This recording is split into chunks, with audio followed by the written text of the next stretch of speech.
Truck wasn't here yet, Dave. Oh my. D. Kirby. Hey.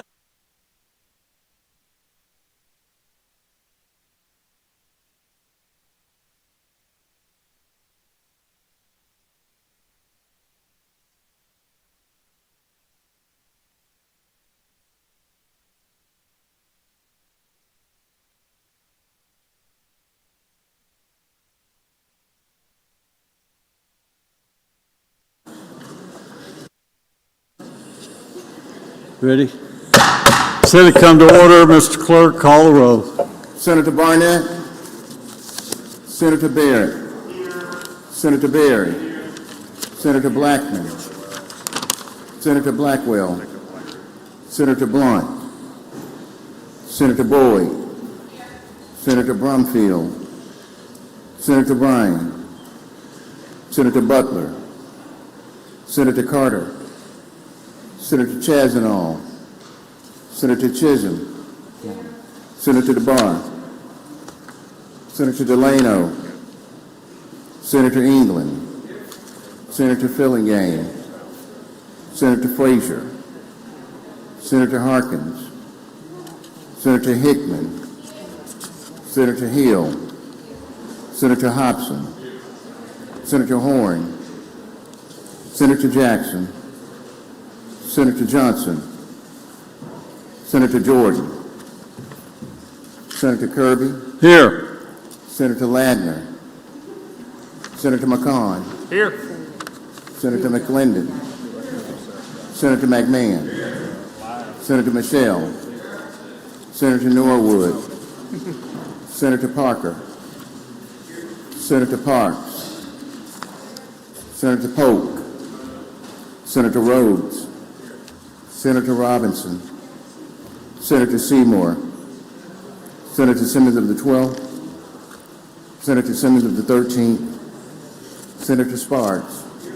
Senator Suber. Senator Tate. Senator Thomas. Senator Thompson. Senator Turner Ford. Senator Whaley. Senator Wiggins. Senator Williams. Senator Younger. Mr. President, a quorum is present. Thank you, Mr. Clerk.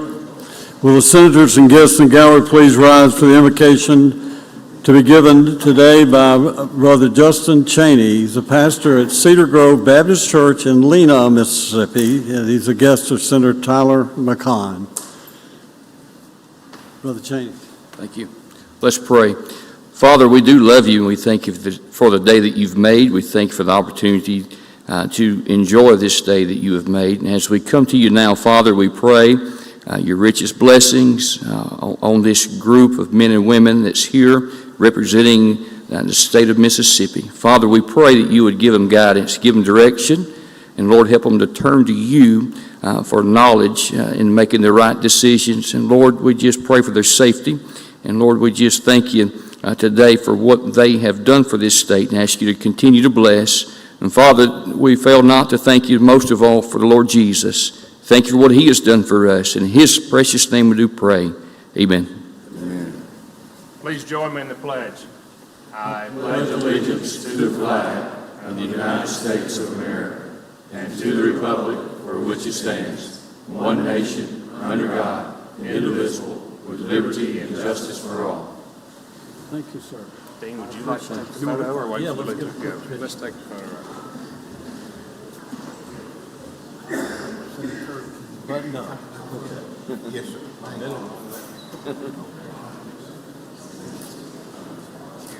Thank you. Thank you. Thank you, sir. Thank you. Good one. Wobble, wobble, wobble. Thank you. Okay, reading of the journal, Senator Blackwell. Thank you, Mr. President. I move we dispense with the reading of the journal. Senator Blackwell moves we dispense with the reading of the journal. All in favor say aye. Aye. All opposed no. The ayes have it. Message and petition, Mr. Clerk. Mr. President, there are none. Committee reports, Senator Blackwell.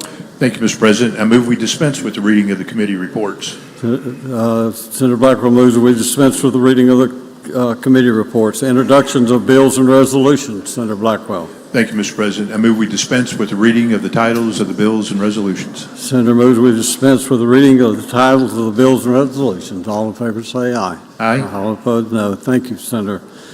Introduction of guests by Senator Hickman. I think maybe you need to, well, let's do see if we have any introductions first, Senator Hickman, and then you have special guests, I think.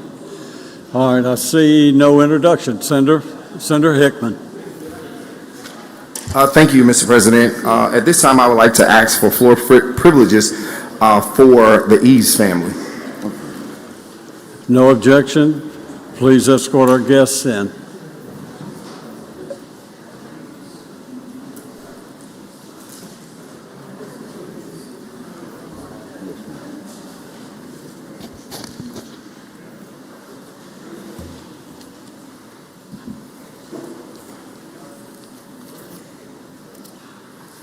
Thank you, Mr. President. At this time, I would like Senate Resolution number 63 called up and read. Please read the resolution. Senate Resolution number 63, a resolution remembering the gallant service and commending the life of United States Army Chief Warrant Officer 2 Andrew Lloyd Eves of Brooksville, Mississippi, who was lost in action in a training mission in Washington, D.C. on January 29, 2025, and expressing the sympathy of the legislature. Whereas services were held on February 13, 2025 in Mississippi for 39-year-old Chief Warrant Officer 2 Andrew Lloyd Eves, a Black Hawk helicopter pilot, lost in action in an in-air collision in Washington, D.C. And whereas his family held a private service in West Point, Mississippi, before Warrant Officer Eves was laid to rest with full military honors at Bethesda Baptist Church Cemetery near Crawford, Mississippi. And whereas honorary pallbearers included member of the Army's 12th Aviation Battalion. And whereas Warrant Officer Eves and 2 other Army airmen were piloting a Black Hawk helicopter on January 29, 2025, when it collided with a commercial American Airlines flight near Ronald Reagan Washington National Airport in Washington, D.C. The 3 servicemen were lost in the crash. The Army airmen were on a training mission out from Davidson Army Airfield at Fort Belvoir, Virginia, where they were members of the 12th Aviation Battalion.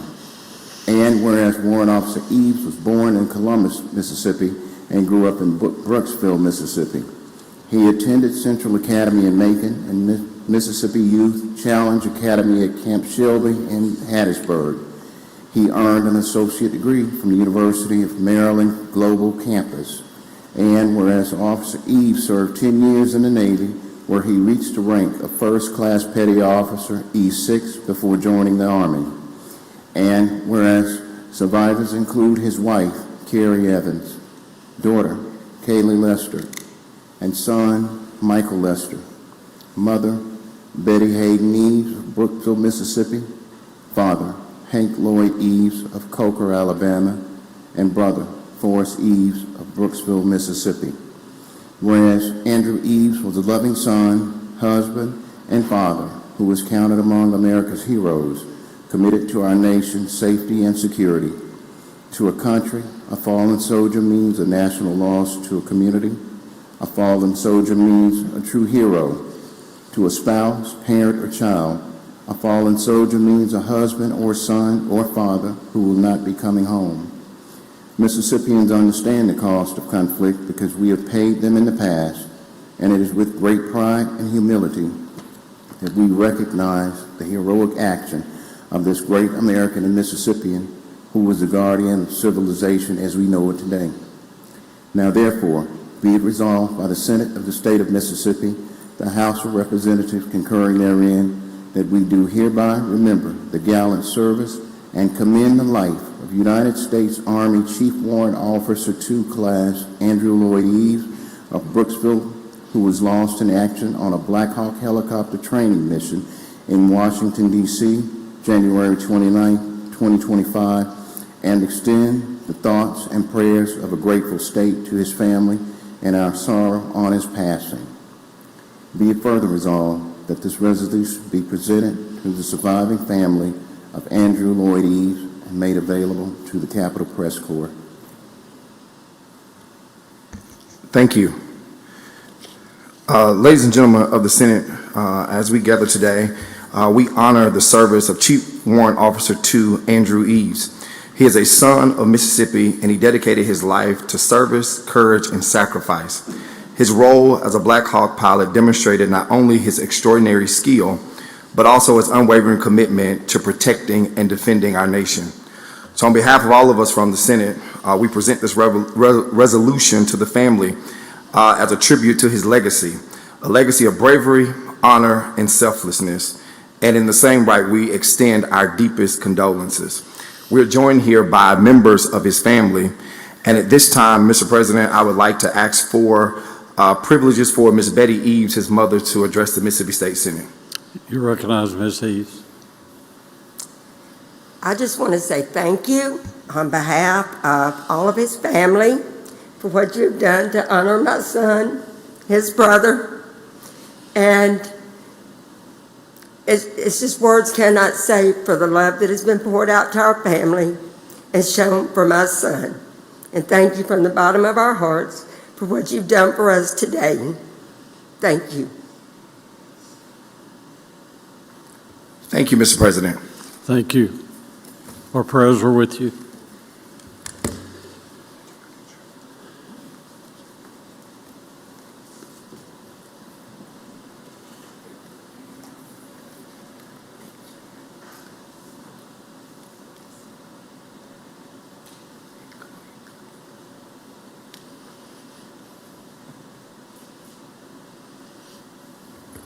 Thank you. Thank you, Senator Hickman.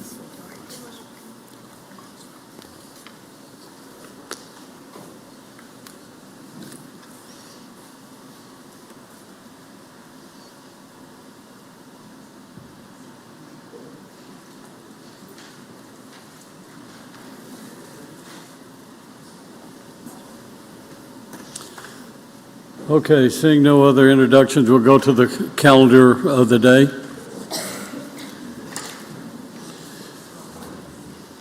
Senator Hobson, item number 1.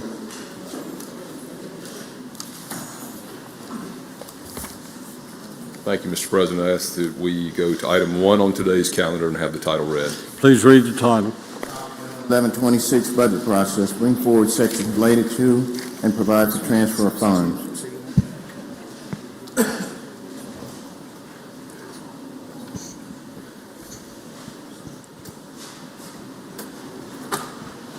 Usual motion. Senator makes usual motion. All in favor say aye. Aye. All opposed no. The ayes have it. Senator Hobson. Thank you, Mr. President. This is the House's transfer bill, and it is very similar to the Senate transfer bill. It did include 2 sections at the end that concern the Gulf Coast Restoration Fund, just bringing forward the code sections as it relates to the GCRF. I do have a substitution, I've got an amendment rather that it should be on the desk that I'd like to bring up at the appropriate time if there are no questions, Mr. President. See no questions, Senator. The amendment before you does 2 things. One, it changes the wording at the beginning of the section, starts on line 83, where it did say brought forward that code section. It actually says amended now, which reflects the amendment that I would propose to make in the transfer bill, and that is to put back in the language that we passed in the Senate, which would up the rainy day fund or the working cash stabilization fund from 10% to 15%. I'll yield for questions on the amendment. See no questions, Senator. My motion is we adopt the amendment. Motion is to adopt the amendment. All in favor say aye. Aye. All opposed no. The ayes have it. The amendment's adopted. Senator Hobson. And now, Mr. President, if there are no other questions, I move passage of the bill, House Bill 1126, as amended by use of the afternoon roll call. Senator suggests you use the morning roll call for final passage. Any senator object? Any senator wish to be recorded as voting no? Seeing none, please record all present by the use of more afternoon roll call as voting aye, the bill is passed. Senator Hobson. Thank you, Mr. President. I ask that we skip item 2 on the calendar, go to item 3, and have the title read.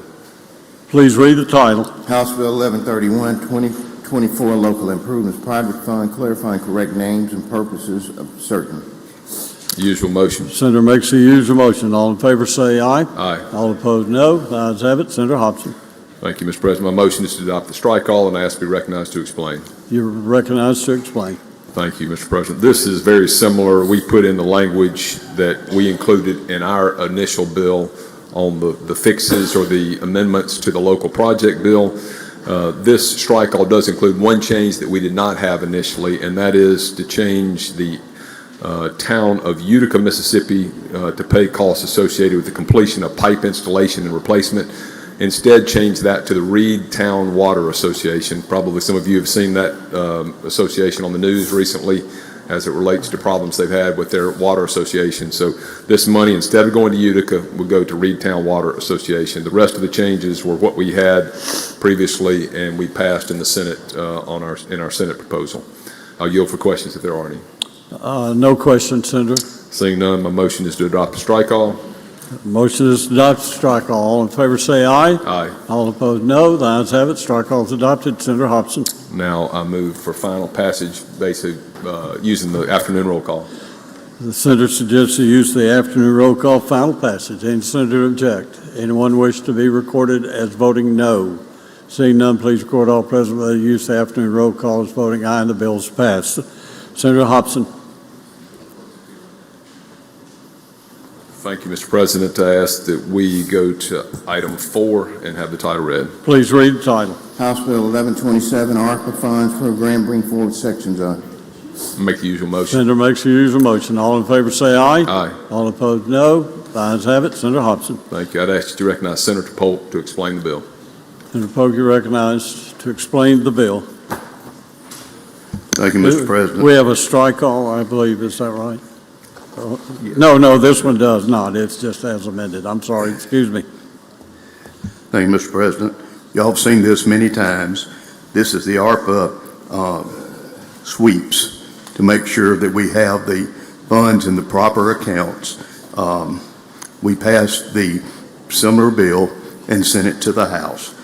The only new thing is that at any time the state fiscal officer determines that funds are deobligated after October in 2024, the state fiscal officer, in conjunction with the state treasurer, shall transfer the deobligated funds to the ARPA MDOT maintenance project fund.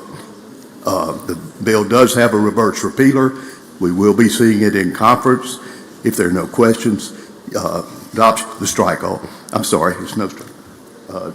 Use of morning roll call or afternoon roll call for passage. Yeah, as amended. As amended. Right. We need to adopt the amendment first that you've explained. So, Senator, you move for adoption of the amendment. Move the adoption of the amendment. Okay. All in favor say aye. Aye. All opposed, no. The ayes have it. Now, Senator. For the use of the morning afternoon roll call for final passage of the bill as amended. The senator suggests use the afternoon roll call for final passage. Any senator object? Anyone wish to be? Oh, we do have a question. Senator Blunt. You yield Senator Blunt for a question? I do. Thank you, Mr. President. Thank you, Senator Polk. I think I heard you say that this has a reverse repealer in it. That is correct. Okay, great. That's just making sure. Thank you. Okay. No further questions. Senator suggests use the afternoon roll call for final passage. Any senator object? Anyone wish to be recorded as voting no? Seeing none, please record all present by use of the afternoon roll call as voting aye, and the bill is passed. Now, Senator Hobson. As we go to item 5 on the calendar and have the title read. Please read the title. House Bill 1129, Education Enhancement Fund, School District Educational Facilities Loan Repayments shall be made to DFA and deposited into. Make the usual motion. Senator makes the usual motion. All in favor say aye. Aye. All opposed, no. The ayes have it. Senator Hobson. Move adoption of the strike all and ask to be recognized to explain. You recognize to explain the strike all. Thank you, Mr. President. This is the corrections for the EEF Educational Facilities Revolving Loan Fund. If you'll recall, last year when we did the student funding formula, we stripped the language out, and there were some inadvertent changes to some other statutes that we needed to fix this year. So what this does, this proposal in the strike-all, this allows DFA to collect the loans that were made pursuant to that revolving loan fund. It also allows the DFA to deposit those funds directly to EEF when they receive them annually. MDE can deduct, if a school district does not pay back the funds, MDE can deduct from the funding formula those funds that would be reflective of them not paying on the loan and pay those over to EEF. And this also allows the funds to be transferred. There is a 2034 repealer. That's when this program should run out based on the prior language before it was amended last year. This is effective upon passage with the exception of the first section, which is effective July 1, 2024, which gives DFA the authority to receive the payments at the appropriate time. I'll yield for questions if there are any. See no questions, Senator. Move we adopt the strike-all. Senator moves we adopt the strike-all. All in favor say aye. Aye. All opposed, no. The ayes have it. Strike-all is amended. Senator Hobson. I move passage of 1129 by use of the afternoon roll call. Senator suggests the use of the afternoon roll call, final passage. Any senator object? Anyone wish to be recorded as voting no? Seeing none, please record all present by the use of the afternoon roll call as voting aye, and the bill is passed. Senator Boyd, for what purpose? Introduction out of order. You're recognized. Would y'all help me make welcome Colton Jones as a constituent of mine and a dear friend. So welcome to the Senate. Welcome to your Senate. Senator Sparks, for what purpose? Introduction. You're recognized. Join us today in the gallery from Belmont, Mississippi, Mr. Wes Wiltshire. Would you make him feel welcome? Thank you very much for being here today. Welcome to your Senate. Okay, any others? Seeing no others, then we'll go to Senator Hobson, item number 6. We'll pass and retain items 6 through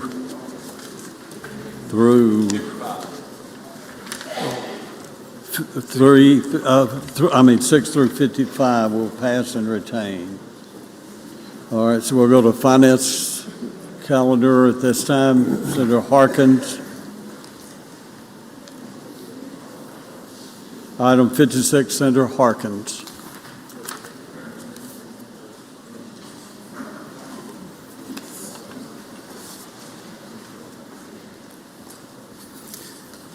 Thank you, Mr. President. I'd like to go to item 56, House Bill 1201, and have the title read. Please read the title. House Bill 1201, Income Tax and Ad Valorem Tax, create incentives for developers to improve tax forfeited blighted properties in Mississippi. Make the usual motion. Senator makes the usual motion. All in favor say aye. Aye. All opposed, no. The ayes have it. Senator Harkins. Ask to be recognized to explain the committee amendment. You're recognized to explain. Ladies and gentlemen, this is the tax forfeited property redevelopment incentive bill, similar to what we passed in the Senate. We basically just added a reverse repealer to the, in committee, we added a reverse repealer to it. So in this bill, this just helps with the blighted properties. It creates a tax credit from the state. It's a maximum of $2 million a year for 5 years. It's $10 million over 5 years. There's there's tax forfeited properties all over the state, but these properties have gotten to be where they're a drain on our communities, our cities, counties, in the capital city, and we're trying to do something to help alleviate that. It creates kind of a multi-tiered approach. It's not only tax credits from the state, but the locals will also have skin in the game, and the increase in ad valorem, what would go to the general fund of the cities and counties, would go back to the developer. Same bill we had talked about in the Senate. I think we're just trying to make sure that we've got everything covered. That's the reason for the reverse repealer. And if there are, I'll be happy to yield for any questions. If not, I'll move we adopt the committee amendment of reverse repealer. No questions. If the senator has moved, we adopt the amendment. All in favor say aye. Aye. All opposed, no. The ayes have it. Senator Harkins. It's close. If there are no further questions, I move final passage on the afternoon roll call. Senator suggested use the afternoon roll call, final passage. Any senator object? Anyone wish to be recorded as voting no? Seeing none, please record all present by use of the afternoon roll call as voting aye and the bill is passed. Senator Harkins. Thank you, Mr. President. I'd like to skip item 57, have it retain its place on the calendar, go to item 58, House Bill 1461, and have the title read. We'll pass and retain item 57, go to item 58. Mr. Clerk, read the title. House Bill 1461, Capital Improvements, revised definition of under local government capital improvements revolving loan program. Make the usual motion. Senator makes the usual motion. All in favor say aye. Aye. All opposed, no. The ayes have it. Senator Harkins. Thank you. Be asked to be recognized to explain the strike all. You're recognized to explain the strike all. Ladies and gentlemen, this is the capital improvements bill from MDA. This basically extends the repealer to 2029 on line 78, and then it also deletes one of the provisions for loans to counties, interest-bearing loans to retire those debts for maintaining a motion picture soundstage. But the other part is it allows them for other capital improvements deemed by the department to be necessary that are not fall into a specific category of infrastructure. That's what the bill does. Be happy to yield for any questions. If not, I move adoption of the strike all. I see no questions, Senator. The senator has moved for adoption of strike all. All in favor say aye. Aye. All opposed, no. The ayes have it. Senator Harkins. Thank you, Mr. President. No further questions. I move final passage on the afternoon roll call. The senator suggests the use of the afternoon roll call final passage. Any senator object? Anyone wish to be recorded as voting no? Seeing none, please record all present with the afternoon roll call as voting aye and the bill is passed. Okay, we'll go to motion to reconsider. Senator, item 59, Senator England will pass and retain 59. 60, Senator Parker. Thank you, Mr. President. I'd like to go to item 60, House Bill 924, and have the title read. Please read the title. House Bill 924, Creating Logic for Efficiency and Accountability, Clear Act, Create. Thank you, Mr. President. What we will be doing here, or what I'm going to be suggesting, is a strike-all amendment to the bill. And so the first motion that I'm going to make is to move to reconsider the vote by which the bill failed. Motion is to reconsider. I'm sorry, do you have a question, Senator? On item 60, 924, the motion is to reconsider the vote by which it failed. All in favor say aye. Aye. All opposed, no. Let's do it again. All in favor say aye. Aye. All opposed, no. The ayes have it. Senator. Okay, now, Mr. President, I'd like to move to reconsider the vote by which the strike-all amendment passed. Motion is to reconsider the vote by which the strike-all amendment passed. Okay. All in favor say aye. Aye. All opposed, no. The ayes have it. Senator. Okay, now we're back on the strike-all. My move now is to introduce a substitute strike-all amendment, which is going to be put on the screen now, and be recognized to explain, Mr. President. Senator, you're recognized. You're recognized to explain. Thank you, Mr. President. I'm going to try to answer everybody's questions very simply on this. I know on the floor we had a number of questions about the education issues within this bill. I know in particular there was questions about MDE. There were questions about provisions in here that disaster recovery plans, accounting manuals, bus routes, or misconduct procedures or parameters be set by MDE. All of that language has been removed. There is absolutely no language now in the bill concerning MDE or the glimpse report. Also, due to numerous questions, we have stricken all reference and all portions of the bill that had to do with ESAs and all sections regarding charter schools. So in a nutshell, every part of the bill that had to do with education has been removed. In the floor debate, I think most of the questions that came up had to do with education components and issues like that. I've had detailed conversations with members of PEER. I think they're going to continue to look at the glimpse findings, and as was reported to me, I think those findings would be better kind of debated and moved through the education committees. So with the removal of that, it has pared the bill down significantly to just a few items that were suggested by peer. It does keep in the language for the review of the state agency rules that we talked about. Peer will be allowed to look at 15 rules a year to make suggestions on those. It allows non-emergency Medicaid transportation to be reviewed each 3 years. Makes the adjustments to the prison work program reporting to peer that we discussed. It has mental health task force recommendations included in the bill. It has the peer subpoena enforcement portion of the bill and the study on self-insurance for state property. Beyond that, again, it has absolutely nothing from education in the bill, which is, I believe, the concern that was raised on the floor. I yield for any questions. Senator Hill, for what purpose? I have a question, but let him go ahead and finish if you don't mind.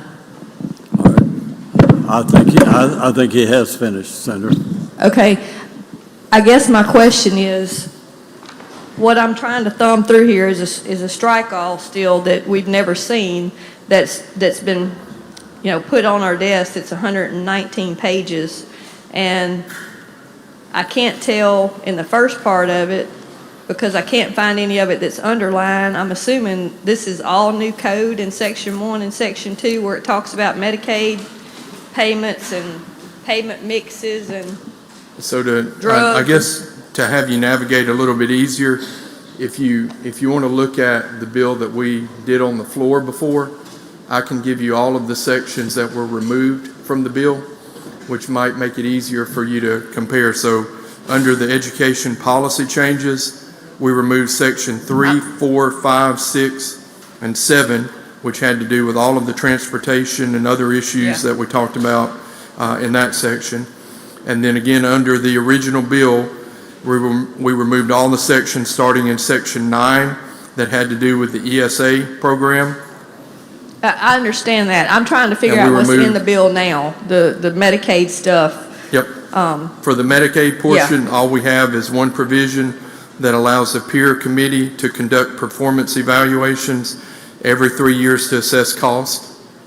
So all this is old language in the first part, I'm it assuming? is. So it just allows peer to do some Medicaid review?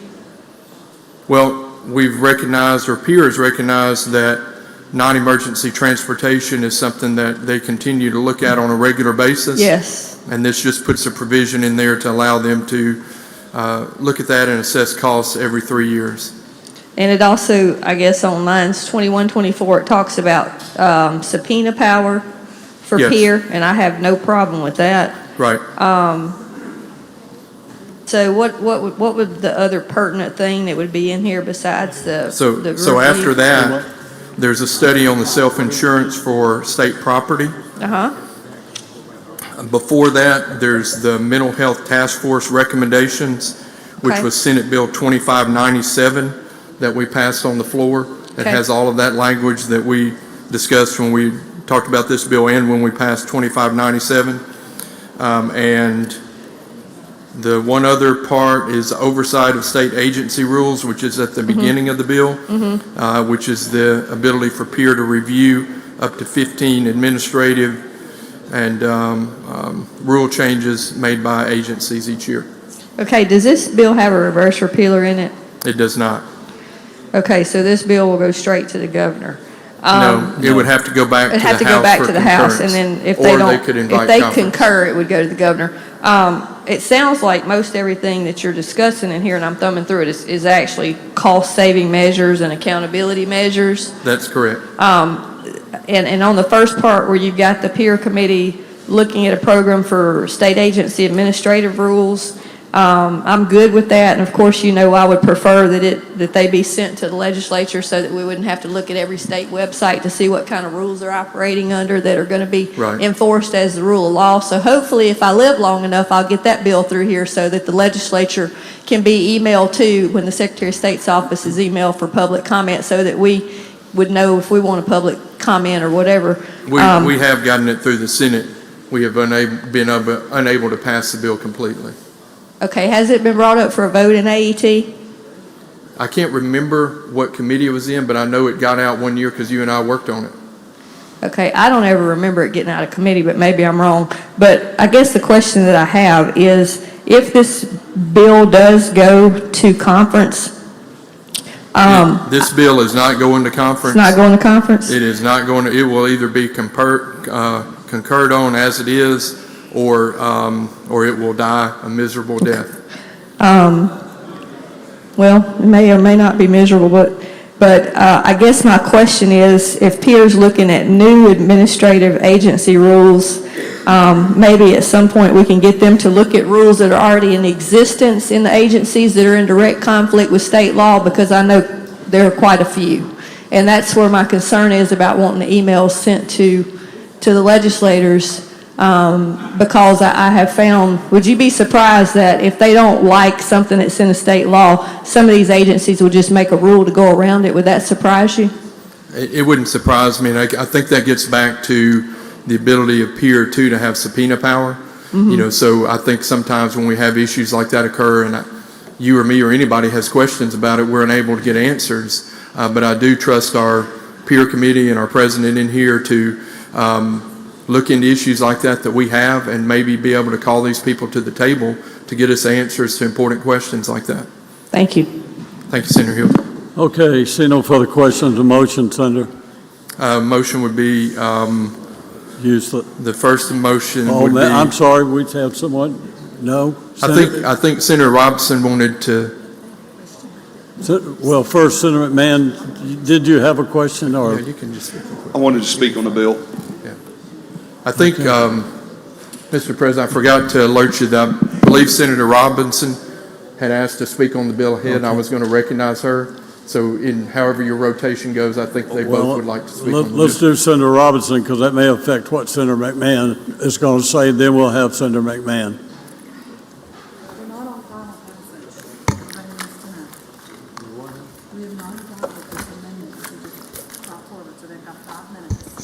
Okay, we haven't adopted the amendment. Was it an amendment? No, it's not an amendment on item 60. You want me to do that before she speaks? I'll do it after. Okay. You got 5 minutes? Senator Robinson. Thank you, Mr. President, and thank you, Mr. Chairman. The bill, House Bill 924, before you is part of a peer packet that we all received in January of 2025. PEER is an acronym for the Joint Legislative Committee, which is made up of the House and the Senate. It stands for Performance Evaluation and Expenditure Review. It is a nonpartisan standing committee of the Mississippi Legislature. It was created in 1973, and PEER provides the legislature with timely and accurate information on Mississippi state government in order for us, as the Senate, to perform our function of legislative oversight.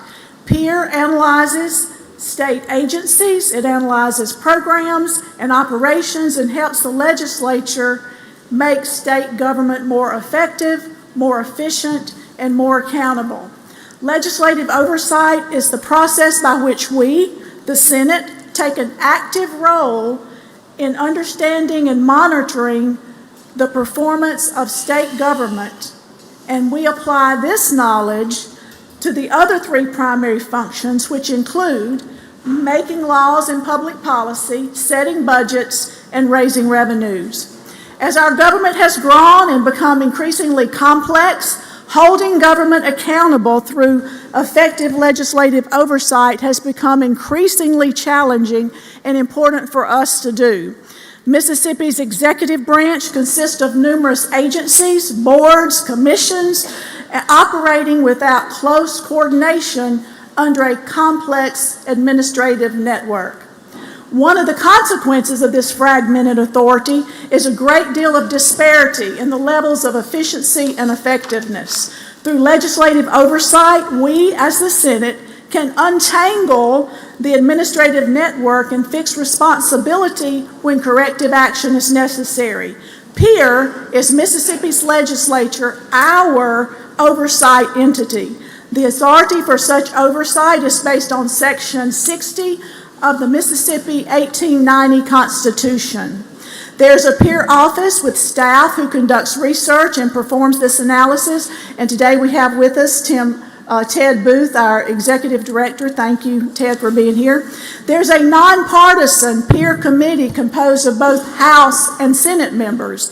In the Senate, the members are Senator Kevin Blackwell, Senator John Horn, Senator Dean Kirby, Senator Chad McMahon, Senator John Polk, Senator Chuck Younger, and me, and I currently serve as Vice Chairman. As PEER conducts a project, there are 5 phases of a PEER project. One is an entrance conference. Once a project is approved by the PEER committee and assigned staff, appropriate agency personnel are contacted and an entrance meeting is scheduled. Then there's the field work. Then there's writing of the report, which we received one of these in January of 2025. After writing the report, there's an exit conference where agencies have an opportunity to review a draft of the report and make any comments or corrections that need to be made. And then there's a 6-month follow-up. So this is how you all received the PEER packet in January 2025 and how House Bill 924 landed in front of you. So I just wanted to take a brief moment to talk about PEER, and I would like to thank the PEER and PEER staff for the work that they do, and I would invite all of us to use the services of PEER as we work through our legislative responsibility. So thank you, Mr. Chairman, and that's a quick review of what PEER does in Bill 924. Senator McMahon, did you still wish to speak? Yeah. Can you, at this time, if you would, please, sir. While you're coming up here, you want to ask a question, Senator Robinson? Okay, Senator McClendon has a question, Senator Robinson. Yes, sir. Senator Robinson, Senator McClendon. Thank you, Mr. President. Senator Robinson, would you say this is for transparency purposes? Would I say what, sir? That this bill is for transparency purposes for us? 924, yes, it's for effectiveness, efficiency, and accountability. Will we be looking at PEER as well? If this body would choose to do so. Thank you, ma'am. Senator McMahon. Mr. President, thank you. I won't take long. Just wanted to share a couple of thoughts about PEER, because I think there's some in here I'm not sure what PEER does. PEER is a very respected committee of the legislature. It represents 7 House members and 7 Senate members. And it really is our Doge in this state. It really is the opportunity for an agency to look at every other agency and function of government. And the PEER committee operates uniquely because the director and his staff cannot release any reports unless the elected officials, by majority on this board, our committee, release it. So this is one of the few state agencies where actually the elected officials are fully in charge of what's taking place. The staff is full-time and they do incredible deep dive work into requests that you make. But at the end of the day, nothing they do can be released without the committee voting to release the information. And that's a very important component of this. And I want to share with you, for some of you in here that are very concerned about transparency and overspending and rules, I feel the same way. In many cases, just a letter from PEER to a state agency sends vibrations through the agencies to respond as quickly as possible. I'm supporting this legislation. I'm asking you to vote in favor of it if you're for transparency and for efficient government. I yield. Thank you, Senator. Senator Robinson. Yes, am speaking in favor of the bill 924. All right, to close, Senator Parker. Thank you, Mr. President. A couple people asked, why did you put so much work into this bill? Why are you working to bring this back up? I truly respect the work of PEER. I think they've done a fantastic job in getting some information together and trying to, make some of the issues we have regarding transparency in the state better. This was at the urging of PEER, and particularly our co-chairwoman. I appreciate her remarks. I appreciate the remarks of Senator McMahon. And I do think by removing the education information, we've removed any and all controversy, and those are issues that can be debated at another time. So I would move at this time to adopt the substitute strike all amendment. Motion is to adopt the amendment. No questions. All in favor say aye. Aye. All opposed, no. The ayes have it.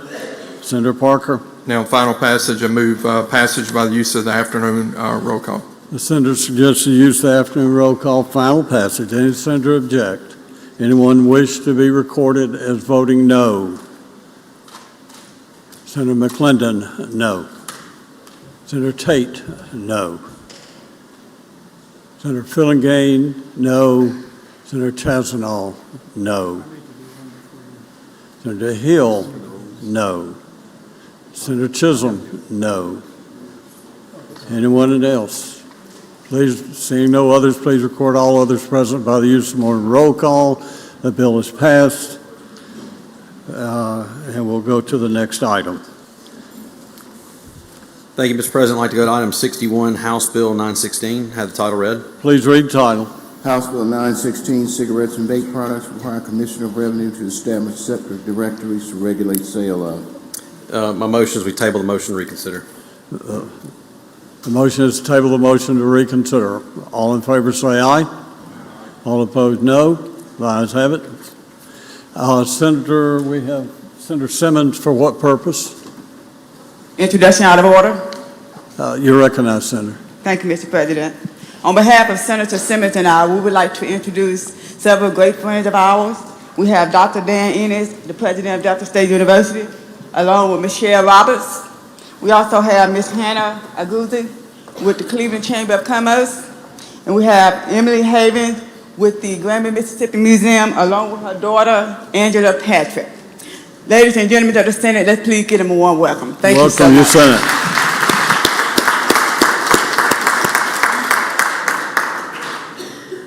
Okay, we'll go to the next item, 62, Senator Bryan.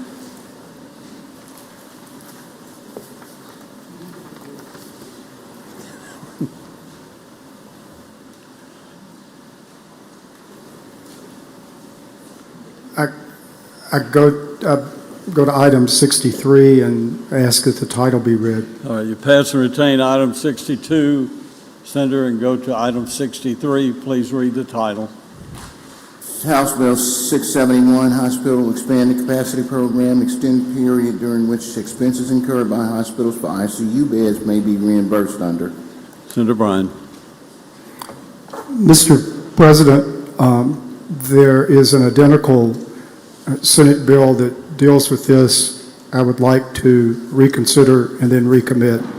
For that reason, I move we reconsider the vote by which the bill passed. Motion is reconsider the bill by which the bill passed. All in favor say aye. Aye. All opposed no. The ayes have it. Senator Bryan. I move to recommit. Motion is to recommit. All in favor say aye. All opposed no. The ayes have it. Senator Bryan.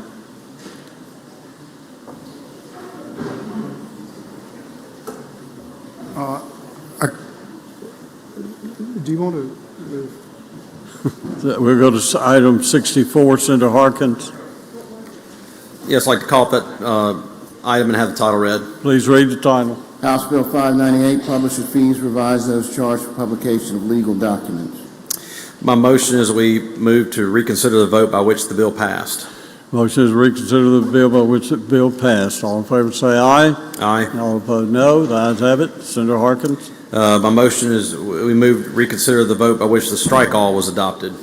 Motion is to reconsider the vote by which the strike all was adopted. All in favor say aye. Aye. All opposed, no. The ayes have it. Senator Harkins. I ask you recognize Senator Bryan to explain the amendment to the strike-all. Senator Bryan, you're recognized to explain the amendment to the strike-all. I think they're putting some final touches on the amendment, but if I have permission to explain it, this dealt with two things. It increased fees for publication of legal notices, and it also tried to deal with the issue of making corrections when there's an error in a legal description or in the wording of the legal notice. The issue of correcting errors is fairly complicated and frankly needs to go through a judiciary committee so a bunch of lawyers can argue over what it means. And so what the amendment would do is just take out all references to anything involving corrections, remove the reverse repealer, except we're back, anyway, it will not have a reverse repealer, and it will go to the House, and I'm led to believe the House will concur in this.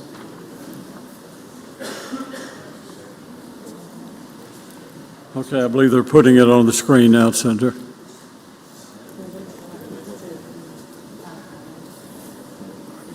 Okay, so this amendment deals with the reverse repealer. Okay, I would offer this amendment to remove the reverse repealer. Seeing no questions on the amendment, all in favor say aye. Aye. All opposed, no. The ayes have it. Senator Bryan. I believe there's another amendment which removes the language regarding corrections. I'd like to offer that amendment. Okay, this is the amendment which strikes the language regarding corrections. I move adoption of the amendment. Any questions? Seeing no question, adoption of the amendment. All in favor say aye. Aye. All opposed, no. The ayes have it. Senator Bryan. I believe Senator Harkins would like for me to suggest use of the afternoon roll call.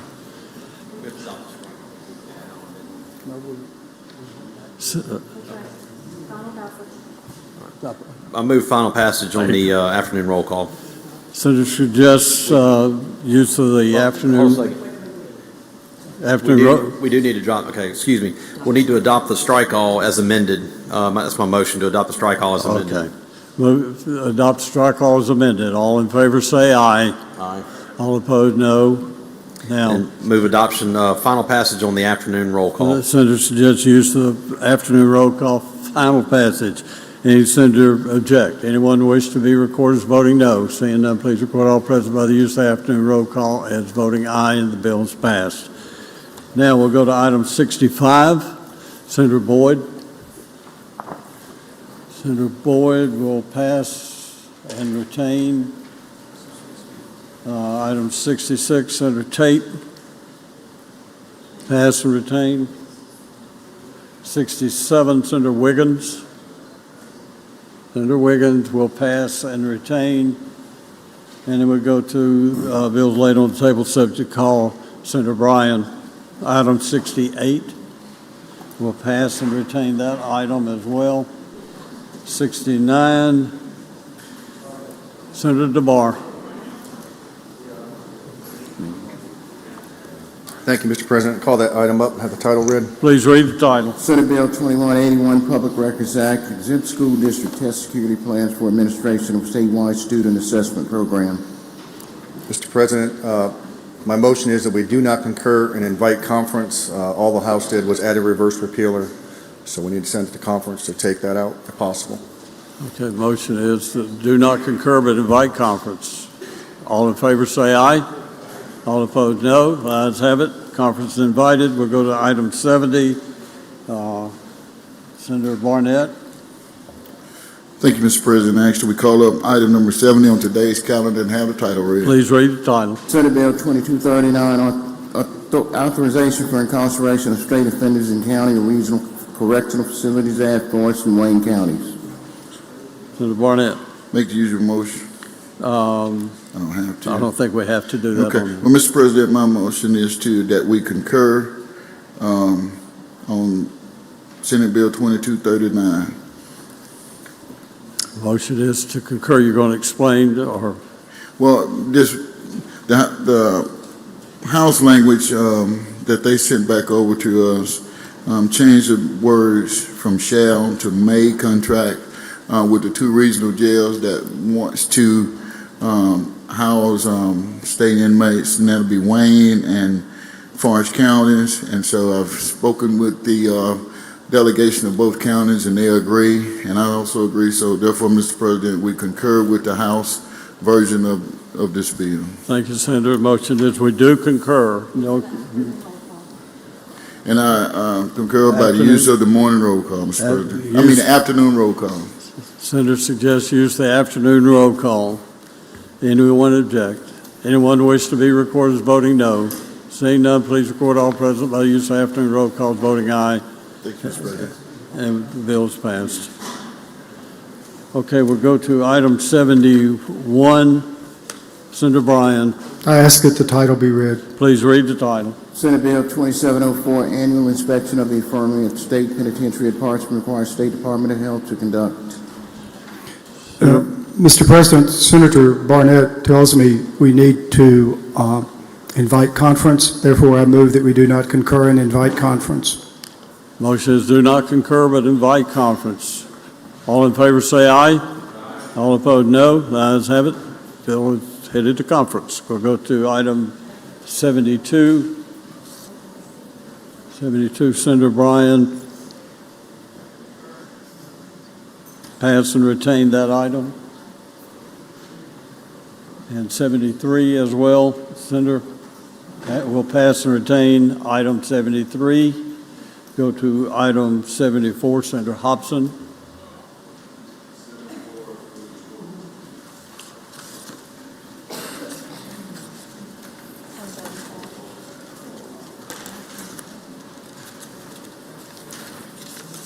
'74 through 121, Senator. Will pass and retain items 74 through 121. And we'll go to item 122, Senator Barnett.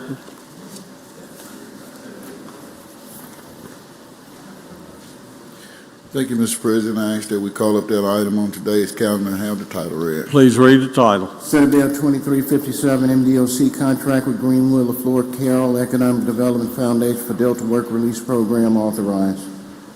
Senator Barnett. Thank you, Mr. President. My motion is not to concur and invite conference. Motion is to, seeing no questions, the motion is do not concur but invite conference. All in favor say aye. Aye. All opposed no. The ayes have it. Conference is invited. Item 123, Senator Bryan. I ask that the title be read. Please read the title. Senate Bill 2690, Healthcare Expendable Fund, extend repeal on. I move we do concur, and I'd like to explain. You're recognized to explain. This deals with the Healthcare Expendable Fund, which is, in a sense, a bookkeeping entry in the appropriations process. Money from the tobacco settlement and perhaps other matters are poured into the expendable fund, and then the Appropriations Committee appropriates out of it. The bill that's before you simply removes the repealer. It's identical to a Senate bill that we passed, except that our bill just extended the repealer. I think it's fine to remove the repealer. I know no objection to that. For that reason, I move to concur. If there are no questions, I suggest use of the afternoon roll call. Senator moves that we do concur by use of the afternoon roll call. Suggested use of afternoon roll call. Any senator object? Any senator wish to be recorded as voting no? Seeing none, please record all present by the use of afternoon roll call as voting aye. We'll go to item 124, Senator Younger, pass and retain. Senator Blackwell, pass and retain on item 125, 126. Senator Hobson. Ask the title be read. Please read the title. Senate Bill 2146, State Budget, bring forward code sections related to and provide for transfers. My motion is we do not concur but invite conference. Motion is, no questions. Motion is we do not concur but invite conference. All in favor say aye. Aye. All opposed no. The ayes have it. The Conference is invited. Senator Hobson, thank you. We'll go to item 127, Senator Wiggins. Senator Wiggins, pass and retain. Senator Hobson, 128. Ask that the title be read. Please read the title. Senate Bill 2543, Coronavirus State Fiscal Recovery Funds, amend provisions related to. I move that we do not concur but invite conference. Seeing no questions, the consider moves we do not concur but invite conference. All in favor say aye. Aye. All opposed, no. The ayes have it. Conference invited. Senator Hobson, item 129. I ask that the title be read. Please read the title. Senate Bill 2544, 2024 Local Improvements Project Fund, clarifying correct names and purposes of certain projects funded from. Motion is we do not concur but invite conference. Motion is do not concur but invite conference. All in favor say aye. All opposed, no. The ayes have it. Conference invited. We'll go to item 130, pass and retain. Item 130. Then we'll go to 131, Senator Bryan.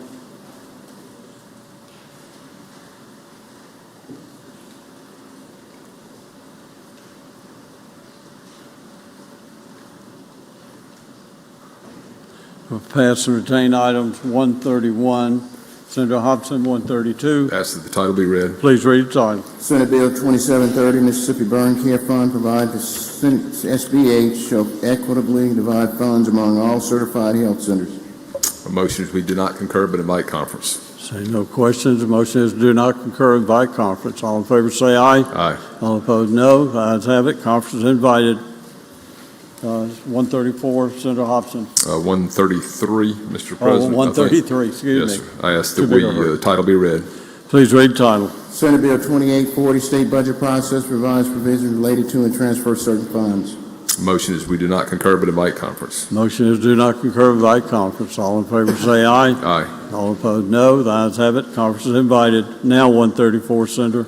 Thank you. I ask that the title be read. Please read the title. Senate Bill 3054, Appropriation, additional appropriations for various state agencies for fiscal year 2025 and fiscal year 2026. Move that we do not concur but invite conference. Motion is do not concur but invite conference. All in favor say aye. Aye. All opposed, no. The ayes have it. Conference is invited. Go to item 135, Senator. Ask that the title be read. Please read the title. Senate Bill 3055, Appropriation, Tourism Department of. Motion is we do not concur but invite conference. Motion is do not concur but invite conference. All in favor say aye. Aye. All opposed, no. The ayes have it. Conference invited. Now we'll go to item 136. Pass and retain. 136 and 137. Pass and retain those items.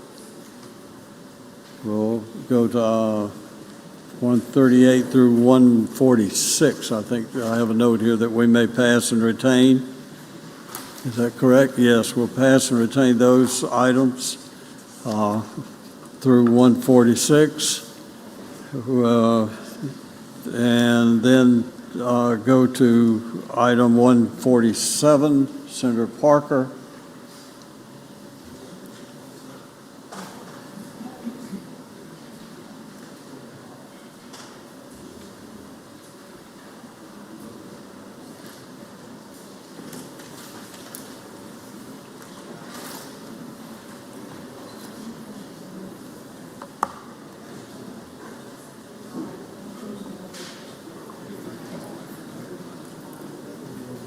Sorry, Mr. President. Go to item 147, House Bill 1505, have the title read. Please read the title. House Bill 1505, Construction Manager at Risk Law, revised provisions related to selection of contractors and vendors for IHL. Make the usual motion. Senator makes the usual motion. All in favor say aye.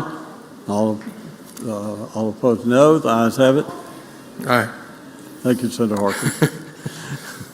So now, Mr. President, we'll call up the amendment, and I ask that a substitute amendment be recognized in lieu of the original amendment, and that we recognize Senator Harkins to explain the substitute amendment.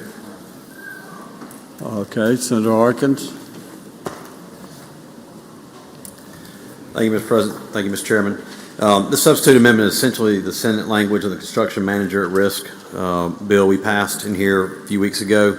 The construction manager at risk is currently allowed, this is for IHL institutions only, And what it does is it allows them to pick a contractor to be the construction manager at risk, where they can give a maximum price on a project.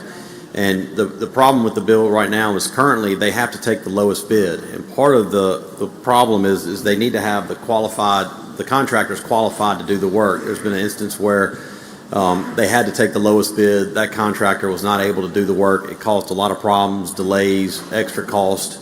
And so this allows the construction manager at risk that is giving the maximum price to be able to vet the subcontractors to make sure they can do the work. They've got experience, history of performing and a performance, and have the ability to do the project.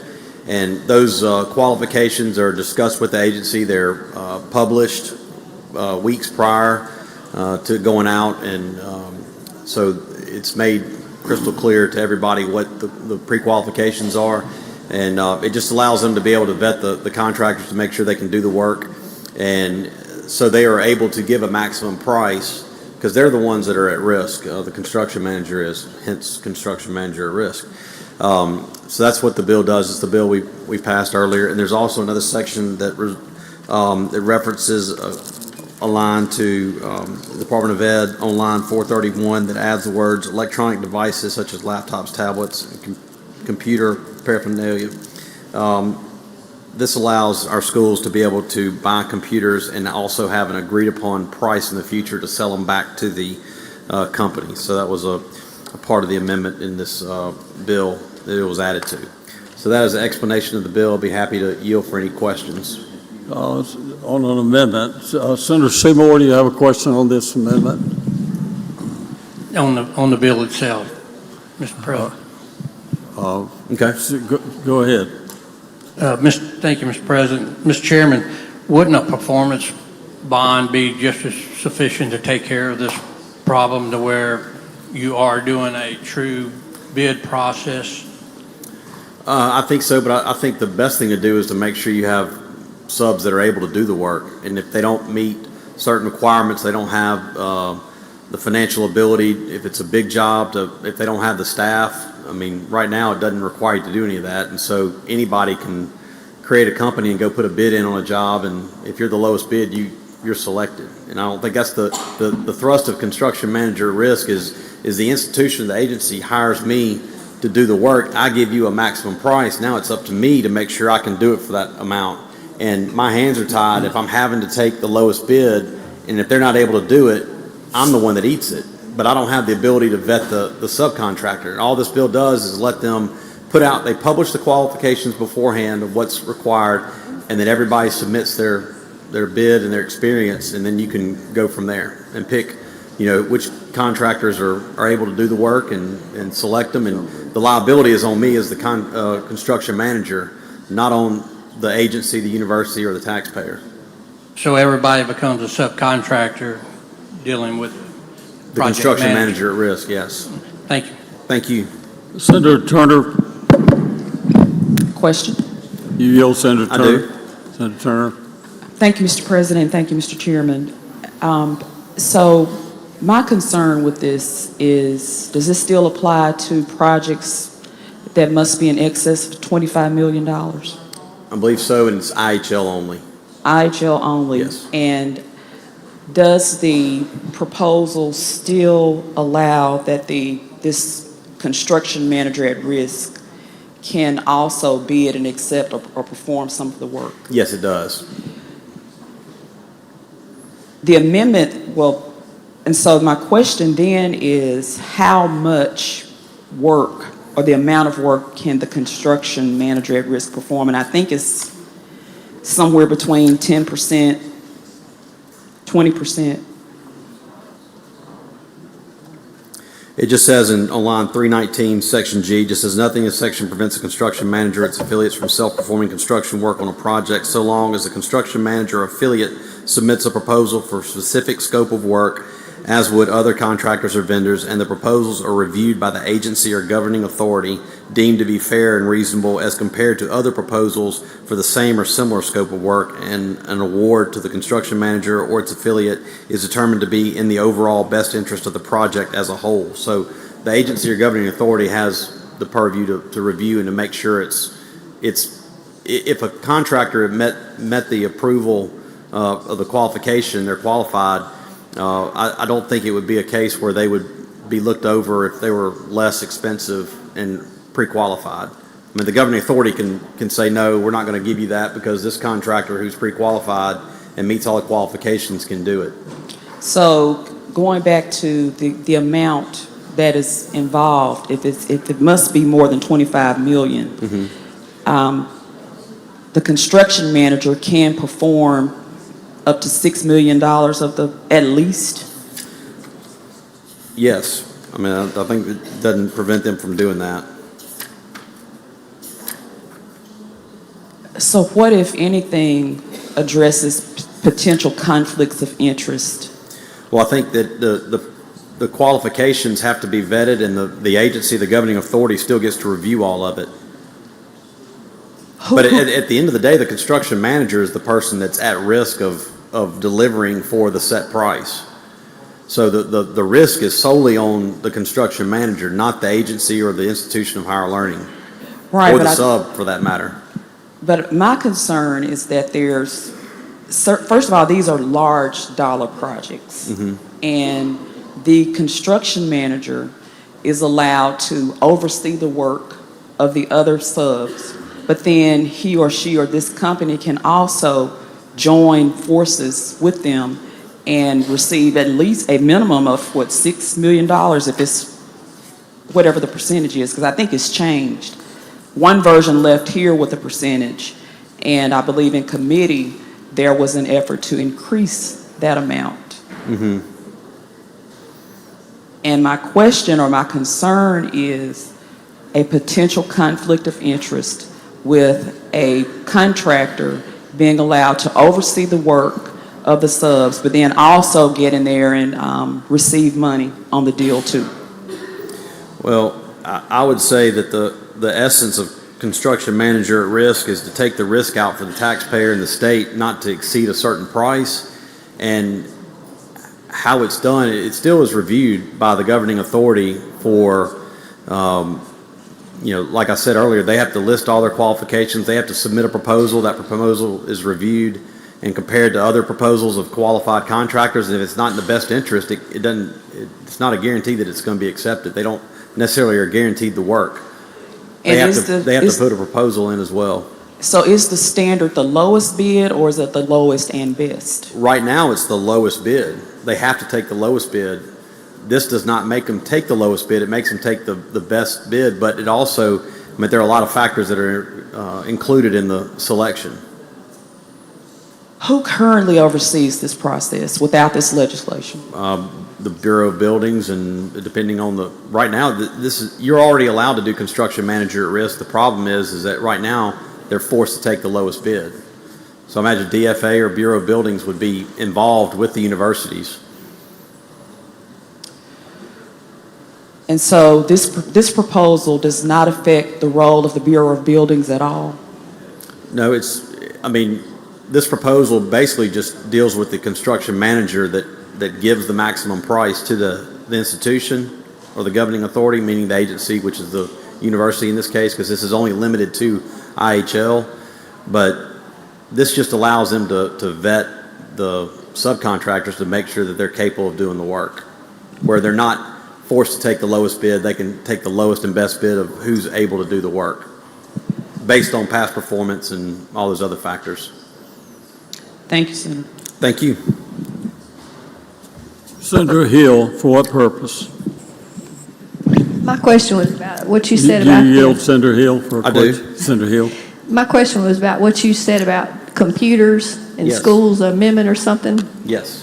What was that you said? It was on line 431. It talks about, it adds the words electronic devices such as laptops and tablets, computer peripherals that when they buy for schools, it also allows them to enter into a contract to sell them back because the technology changes after so many years. They can go ahead and enter into an agreement where that company purchases the computers back after a period of time. And right now, allegedly, they're not able to do that. Okay, so the company that sold them to them would buy them back? Correct. They could enter into an agreement to buy them back at a future date. Okay, is that contingent on the purchase or? Yes, Or it it's is. just, okay, but they could still bid it out and Yes. not necessarily have to buy from that same Correct. group or entity? I would assume so. It just gives them the opportunity to engage in a contract where they can buy it back at a future price. Okay, thank you. Thank you. Senator Seymour, Senator Seymour, what purpose? Question, Mr. President. You yield, Senator One Seymour. last question. I do. With the project manager, does this also disqualify him? Because a lot of times the project manager has his own company. Does this disqualify his subs for participating in the bid process? No, that's what Senator Turner Ford was talking about. They can do a portion of the work, but they have to submit a bid. It's reviewed compared to the other bids, and if it's in the best use or best situation for the project, they're allowed to do a certain amount of work. Thank you, Mr. Chairman. Thank you. Okay, see no further questions or motion on the amendment. Move adoption of the amendment. Senator moves for adoption of the amendment. All in favor say aye. Aye. All opposed, no. The ayes have it. Senator. Move final adoption on the afternoon roll call. Senator suggests you use the afternoon roll call final passage. Any senator object? Anyone wish to be recorded as voting no? We have Senator Tate, Senator Seymour, Senator Turner, Senator Blackman, Senator Chisholm. Seeing no others, please record. Senator Hill as present. Senator Frazier as no. Senator Hill is present. Yeah, Senator Hill is present. Okay. Senator Jackson as no. Present. Senator Simmons. Okay. Anyone else? Senator Polk is present. Would you like to read those off? Make sure I got them all, please.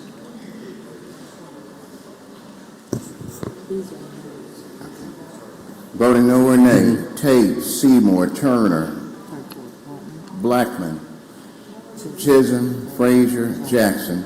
Voting present, Hill and Simmons of the 13th, and Polk.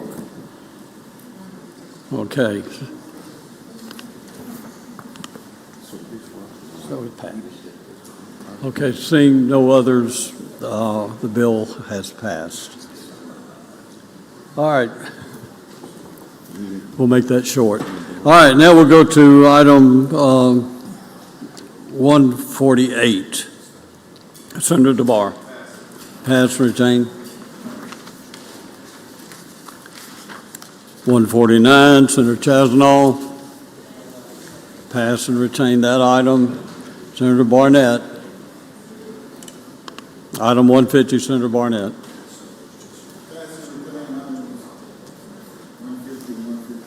We'll pass and retain items 150 and 151. Go to item 152. Senator. Thank you, Mr. President. Actually, we go to that item and call it, and have the title read. Please read the title. House Bill 1230, MBI and local law enforcement requires certain notification upon the escape of inmate or detainee. Thank you, Mr. President. Senator makes the usual motion. Senator makes the usual motion. All in favor say aye. All opposed no. The ayes have it. Senator Barnett. Thank you, Mr. President. Senator, asked to be allowed to strike all. We have a strike all amendment to House Bill 1230, Mr. President. Okay, you're recognized to explain the strike off. Thank you, Mr. President. What we did with the strike all is that we took a Senate bill and inserted it into this House bill, Mr. President. And what the Senate bill does, this bill allows the parole board. Senator, I hate to interrupt, but you actually have an amendment as well as to the strike off. Is that what you're explaining? Substitute amendment, yes. Sir. Okay, substitute amendment. I just wanted everyone to understand where we were. Thank you, Senator. Thank you, Mr. President. But what this does, Mr. President, is that it gives the parole board the opportunity to where the old law said that they shall grant parole, is that they may, that we change the language to may have the discretion to release someone on parole or probation on parole. And the reason why, Mr. President, is that most of y'all know since I've been in the legislature, I have been one of the fiercest fighters for reform, prison reform. But I also understand, Mr. President, that we continue to need more and more oversight to make sure that the people that we are releasing are people that really needs to be released. And as of recently, you know, we had a young man that was released and abducted a young lady there at Canton, eventually killing the young lady. And this was because, Mr. President, this person did not have to really go before the parole board. And so these are the reasons why this piece of legislation is important, to make sure that those who are released has been screened by every possible tool that we have to make sure that we are releasing the best of the best back into society. And that's why this piece of legislation is important, Mr. President. If there's no questions, Mr. President, I ask that we adopt the amendment. All right, see no questions. Adoption of the amendment has been requested. All in favor say aye. All opposed, no. The ayes have it. The amendment's been adopted. Senator? Thank you, Mr. President. I ask that we pass this by use of the afternoon roll call. Seeing, well, we do have what? Senator Derek Simmons, what purpose? Question, Mr. President. You yield, Senator Simmons. Yes. Senator Simmons, you recognize. Yep. Thank you, Mr. President. Thank you, Chairman Barnett, for yielding. What was the Senate bill that had this language in it earlier in the session? I don't have that Senate bill number, but it was the same bill that we had in the Senate, Senator. And isn't this the statute that deals with presumptive parole? Yes. And the current law regarding presumptive parole basically says that the parole board shall release people who meet certain conditions. Is that correct? Yes. And the bill that we considered earlier in the Senate was actually changing that language from shall to may, which makes it being mandatory language to permissive language. And if you can recall, Chairman Barnett, at the time, I asked the question, how many people have the parole board released on presumptive parole? And I think you said you would get that data to us. Do you have that data? I do not, Senator. My apologies again for not having that data. But what I can say, Senator Simmons, is that, you know, you asked for how many people, but I can tell you that that one individual that made it through the system that caused a death of a young lady and an unborn child was too many. And I don't know how many of those too manys that we're ready for in the state of Mississippi. Yeah. And on presumptive parole, though, these are all non-violent. But this person would have fit that category of presumptive parole. This person was released on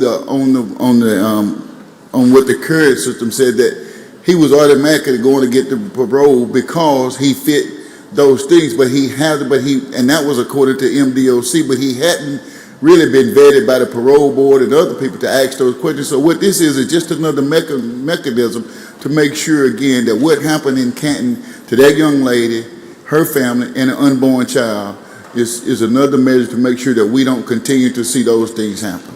In my understanding, in that situation, that person was considered by the parole board, and the parole board voted to release that person. Is that correct? I don't think so, Senator. Okay.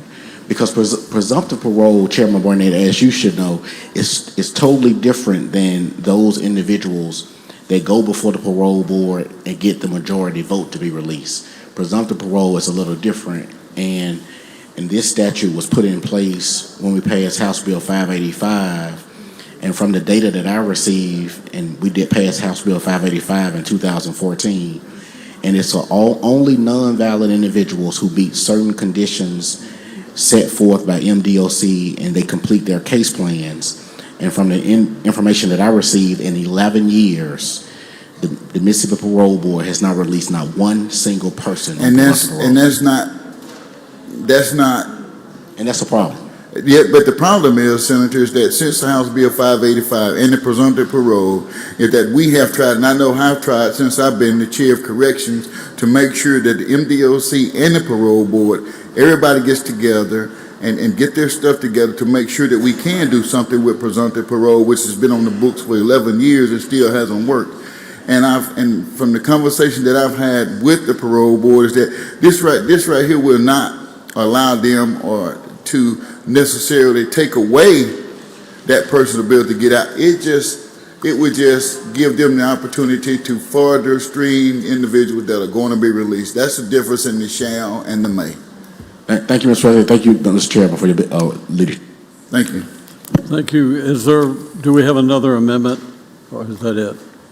Okay, that's it. Senator, motion? My motion again, Mr. President, is passes based upon the afternoon roll call. The senator suggests the use. We adopted. We did adopt, didn't we? I think we've already adopted the strike call. So the senator's suggested use of the afternoon roll call for final passage. Any senator object? Anyone wish to be recorded as voting no?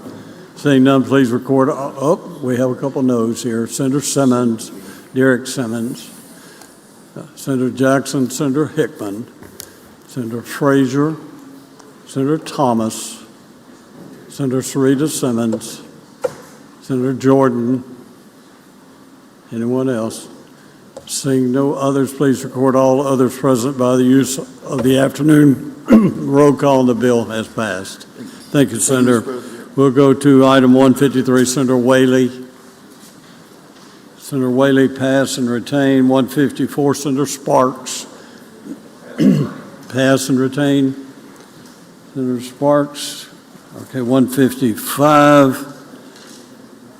155 will pass and retain. Workforce development, 156. 156 will pass and retain. 157, Senator Bryan. I ask the title be read. Please read the title.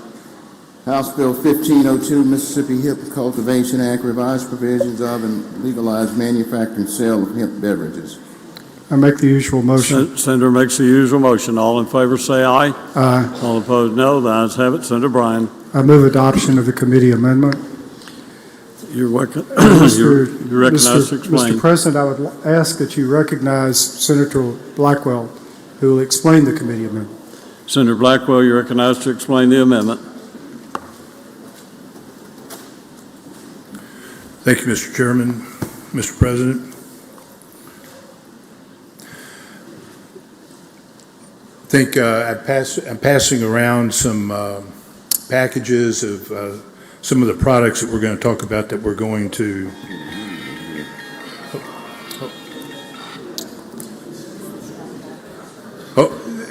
again, there's some packets going around. Please don't eat these products, but they're samples of what's in the stores.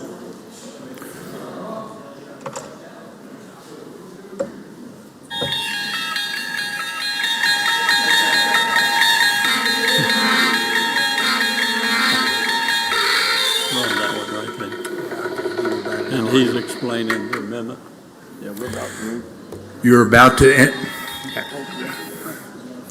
You're about to enter another dimension, a dimension where regulations are shifting, businesses face new oversight, and consumable hemp is under the watchful eye of the Mississippi Department of Health and the Mississippi Department of Revenue, where synthetic cannabinoids vanish into the void of prohibition and licenses determine the fate of retailers and wholesalers alike.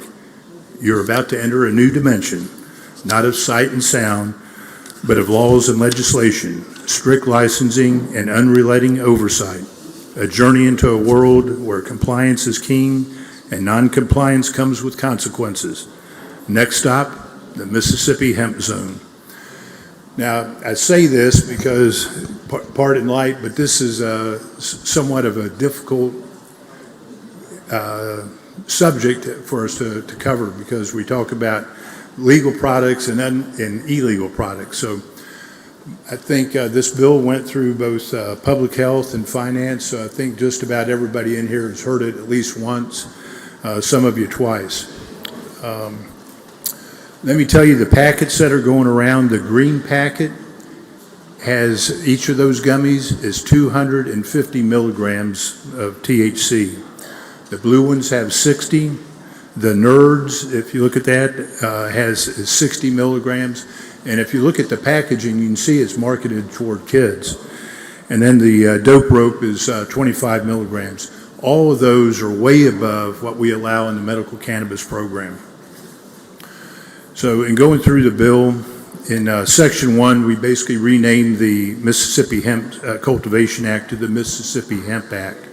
It expands regulations beyond cultivation to include manufacturing, distribution, and sales of consumable hemp products. It establishes the Mississippi Department of Health as a sole regulatory authority. In Section 2, we provide key definitions for hemp as a consumable hemp product, and we also include a definition for intoxicating hemp product. We list prohibited cannabinoids, including Delta 8, Delta 10, THC 0, HHC, and other synthetic cannabinoids. Section 3 requires licensing of all hemp businesses, including growers, processors, manufacturers, wholesalers, and retailers. It also mandates out-of-state businesses be licensed with the state of Mississippi to sell their products. And Section 4 lists negligent violations for hemp growers. Section 5 explicitly prohibits the sale, manufacture, or distribution of intoxicating hemp products. It introduces criminal penalties for violations for selling consumable hemp products to people under the age of 21. Section 6, it requires the Mississippi Department of Health approval for all product labels to ensure accurate consumer information. It also mandates the inclusions of certificates of analysis called COAs for THC levels and contaminants. In Section 7, we have permits. It permits consumable hemp manufacturing to sell to licensed entities. It prohibits misleading advertising for hemp products. Section 8 establishes quarterly reporting requirements. Section 9 establishes a 3% excise tax on all consumable products. That revenue will be deposited in the Mississippi General Fund. Section 10 gives the Department of Health enforcement authority over illegal hemp products. Section 11 prohibits synthetic cannabinoid production and distribution. It includes a ban on chemically modified THC derivatives. Section 12 mandates independent lab testing for all hemp products. Section 13 requires a surety bond for hemp processors. Section 14 replaces the Department of Ag with the Department of Health for implementation. Section 15 creates stricter penalties for medical cannabis companies who sell THC outside the medical cannabis program. Section 16 establishes a consumable hemp directory. Section 17 establishes clear signage for consumable hemp products. And then sections 18 through 80 basically deal with changing the name of, renames beer, light wine, and light spirit products to light intoxicating beverages.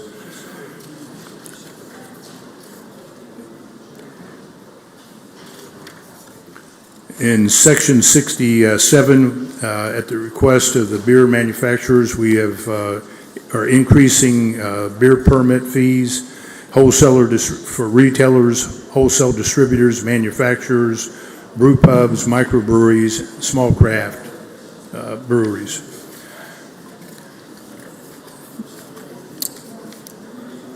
We have worked at length with the Mississippi Beer Distributors Association, the Mississippi Petroleum Marketers and Convenience Store Association, the Department of Revenue, and the Department of Health. They've all contributed to this bill and all support the bill. With that, I'll yield for questions. Questions on the bill?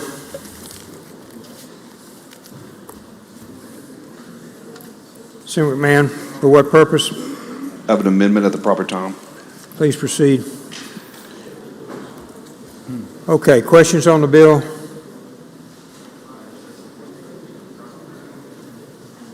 Seeing no questions, I'm sorry, Senator Simmons.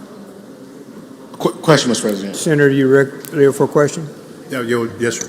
Yep. Thank you, Mr. President. Thank you, Chairman Beckwell, for yielding. How are we to know the dangerous effect of the products that are being circulated on the floor without opening them and trying them out? Well, go ahead. Knock yourself out. 'Cause that's what it's going to do. It's going to knock you out. It's going to knock me out? I think so. Thank you, Senator. Thank you, Mr. President. All right. Senator Seymour, for what purpose, sir? Question, Mr. President. You for question, Senator? I'll yield. Please proceed. Thank you, Mr. Chairman.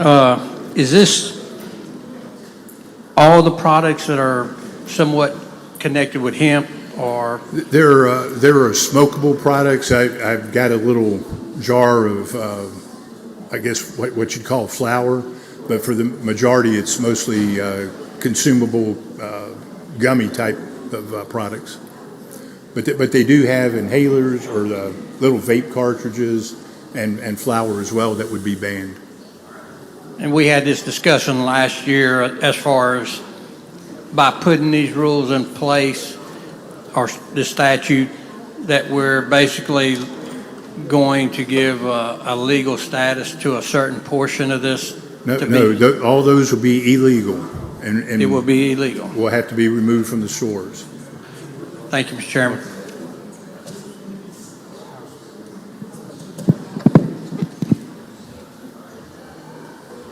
Thank you, Senator Seymour. Senator Jordan.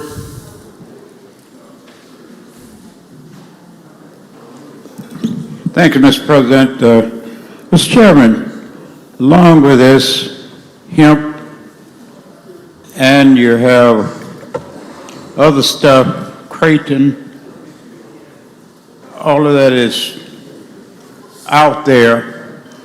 Don't you feel that this, if you legalize, that it do harm to people, to the community, and to certain students, whoever use it? Yes, sir. A lot of these products are marketed toward children, and there's no age restriction for them to obtain any of them. So what are we trying to do here? Make it, legalize it? No, sir. Making them illegal. I agree 200% if there's any such thing, because of the damage it may do. That's all. I was just concerned about it. I know we've had it over the years, trying to get something, get it into the system, but it does affect and kill people, or cause people to kill others. Thank you. Thank you, sir.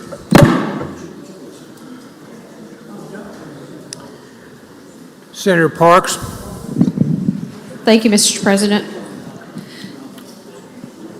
My question is, and I may have missed it in your explanation, but I'm excited about the bill, appreciate all your hard work, but who's going to be enforcing this? The Department of Revenue. Okay, thank you. Thank you, Senator Sparks. Senator Fillingane. Thank you, Mr. President, for a question. Please proceed. Thank you, Mr. President. Thank you, Mr. Chairman. I too was trying to follow on the explanation. So what parts of it are going to be outlawed and banned completely, and which portions of it are going to be put into the dispensaries, if any? Could you say that again? So these products that you're talking about in your bill, Right. I'm hearing that part of them that you describe are going to be banned outright. Is that correct? That's correct. And so what's the distinction between those that are being banned outright and those that are being okayed and put into the dispensaries for sale there? The ones going into the dispensary are part of our medical cannabis program. We have limitations on the THC content, and there's also the COAs that I mentioned earlier are required for all those products. So the things that we're putting into the dispensaries are really things that we've already approved currently under our medical marijuana legislation. Yes, sir, and we're not adding anything to the dispensaries. Okay. And so for those items, you would still have to have the card, you'd have to see your physician and get approved Absolutely. for a condition that's already been previously okayed by the legislature. That's correct. And anything that doesn't meet that requirement is then outlawed completely, Will be except for the drinks. Except for the hemp drinks, right. And the drinks are going to be for 21 and older, or 18 and older, or what's the? 21 and over, it's just like beer. Okay. So those can be pretty much wherever and just have to be ID'd. Correct. Just, you would hope that most of these convenience stores or grocery stores are going to check IDs on folks, but. Yes, sir. they Thank you have to very be much. I 21. appreciate it. Senator McMahon, we're on your amendment, sir. Need to get up on the screen, please. Senator McMahon is recognized for amendment. Thank you. Thank you. Like to explain it? You're recognized to explain your amendment. What we've got here is trying to bring some conformity to alcohol laws and to the cannabis laws. Currently, package stores only have to be 400 linear feet apart. In our cannabis bill, we require 1,500 feet. So what this amendment would do, it would require all new packaging retailers to be 1,500 feet from any existing. And there are some exemptions listed here. It does not have anything to do with current retail holders. If you already have it, you can transfer a permit for that location, and no location which has been explicitly exempted from this by a municipality or county. So what it does is just going to conform the alcohol retail beverage to the same thing as we use for cannabis. This has nothing to do with, this only is for packaging retail permits. It doesn't have anything to do with convenience stores or restaurants or anything like that. I yield for any questions. If there are any questions, I'll move for adoption of the amendment. You're recognized to speak on the amendment, Senator Blackwell. Thank you, Mr. President. I would ask you to vote against this amendment. One, I question the germaneness of the amendment. We're not talking about liquor stores. To be honest, I support, and I have tried to get passage in the past of this particular language, but I do not support it in this bill. We want to send this thing over clean to the House. I think it'll be cause some more confusion over there. And again, I question the germaneness of it. But anyway, I'm going to ask you to vote no against the amendment. Senator Hickman, for what purpose? Mr. President, I don't know if Senator Blackwell was actually calling a point of order, but I would like to call a point of order to the germaneness of this amendment. One moment, please.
Thank you, Senator Hickman. We found the code sections in the bill, so it remains germane.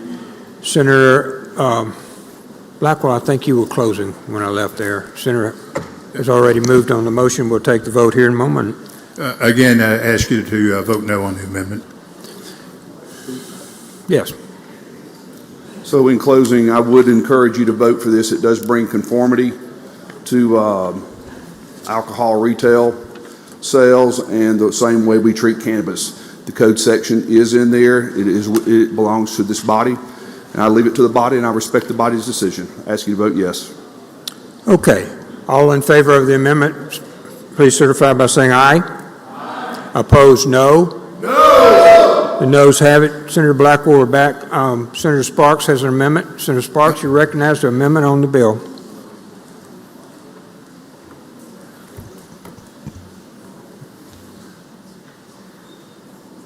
I believe there's an amendment. One I moment. have a substitute amendment at the proper time, but at this time, I have an amendment for reverse repealer. Okay, just one second, please. Okay, it's up now, Senator. You're good to go. The level of complexity of this bill, we went through this exercise last year in reviewing the amendment that's being offered to the body. It does not contain a reverse repealer. I would say it would and should contain a reverse repealer, and I would ask that you vote to adopt the reverse repealer to be added at this time to the amendment before you. Senator Blackwell, you recognized to speak on the First Amendment, Second Amendment. Thank you, Mr. President. I'm going to ask you to defeat the reverse repealer or this amendment. Representative Yancey and I have met. We've spent a lot of hours meeting with the groups that I told you about, Department of Health, Department of Revenue, the other folks involved. There's no confusion on our end, and I understand where Senator Sparks is trying to go. We just differ on this particular subject, but again, our plan is, if this passes here, the House is going to concur. So anyway, again, I ask you to vote no on the amendment. Senator, we're ready for your motion, sir. See no further questions. May I close briefly on the motion? Yes, sir. What we're asking for is a reverse repealer. There may not be confusion amongst two people, but there's a lot of confusion. Otherwise, you wouldn't have a letter on your desk from a litany of law enforcement agencies that support Senate Bill 2314, which this body passed 51-0, which addresses this problem and would negate the need for this bill. So I would ask that you vote for the reverse repealer. That's my motion. Vote is all in favor of the amendment on the reverse repealer, signify by saying aye. Aye. Opposed, no. No. Chair's in doubt. We'll try one more time. All in favor, signify by saying aye. Aye. Opposed, no. No. Call the roll, Mr. Clerk.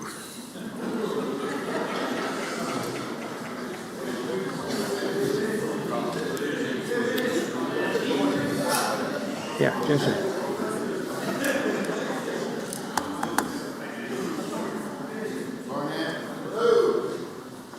Barrett. Berry. Blackman. Blackwell. Blunt. Boyd. Brumfield. Bryan. Butler. Carter. Chazanall. Chisholm. DeBar. Delano. England. Burlingame. Frazier. Harkins. Hickman. Hill. Hobson. Horn. Jackson. Johnson. Jordan. Kirby. Ladner. McCon.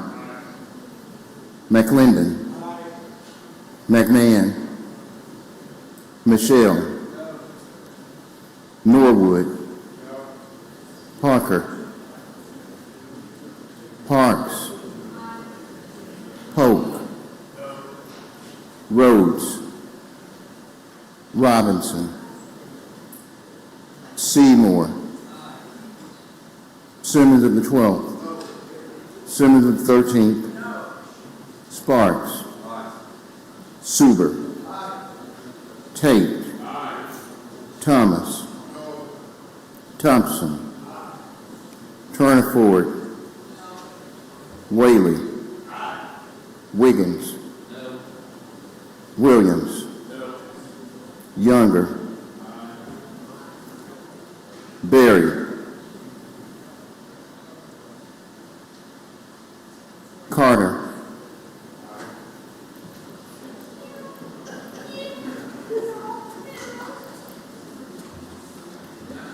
Horn. Johnson. McMahon.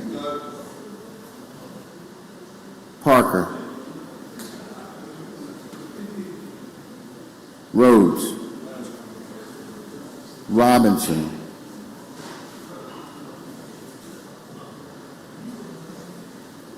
Who, Robinson? In here.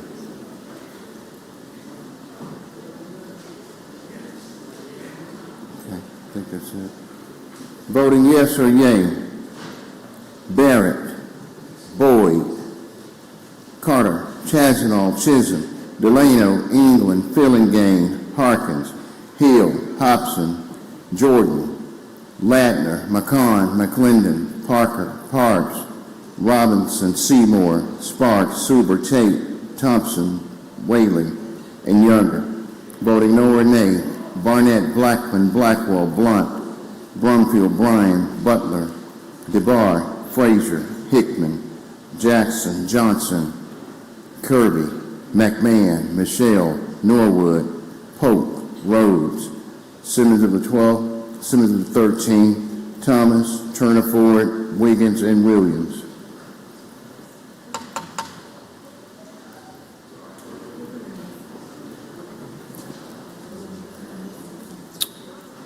Senator Sparks, did you have another amendment, sir? I do, Mr. President. If all amendments to this strike all are complete, mine is a substitute amendment, which I think comes after amendments. I think you're it, Senator. I don't have any notes on another one other than yours. 1 second, I'll announce the vote here, and that may change your mind one way or another.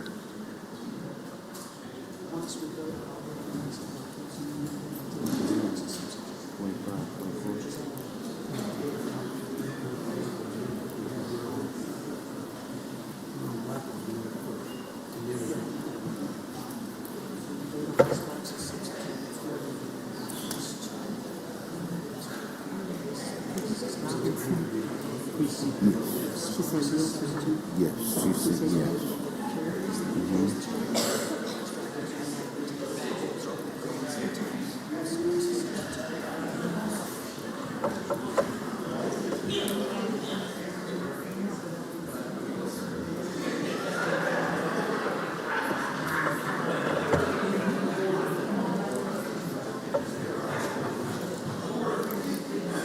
Okay, Senator Sparks, listen to the lawyer just a second there. You got him?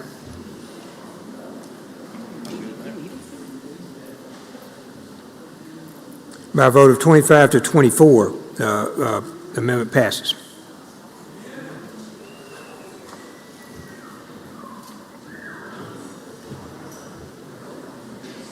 Senator Sparks, you recognize?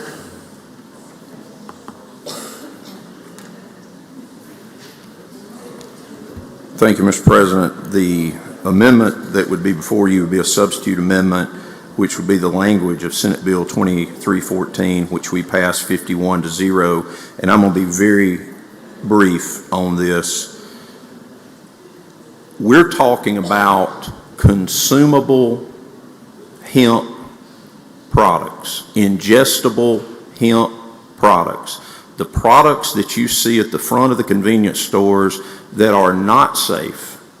That's what we're talking about, and it is purported to you for the last 2 years that there's legislation to remove that product.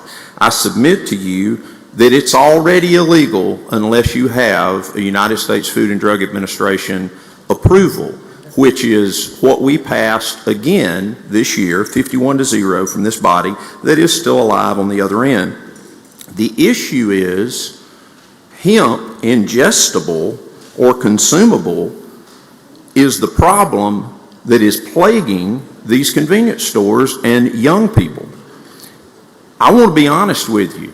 Hemp and marijuana is about the difference between getting into a GMC Yukon or a Chevrolet Tahoe. The effects are the same. The buttons are in the same place. They just got a different emblem on the hood. It is the same cannabis. And this is a run to recreational THC. I don't support that. We passed a medical cannabis program. This is for human ingestion or consumption of hemp And then we go through all these testing and law enforcement, and everybody has got to do the things they've got to do.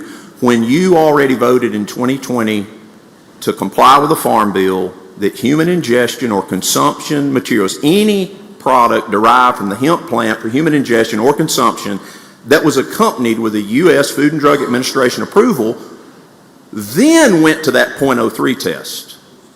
So I'm just going to be honest.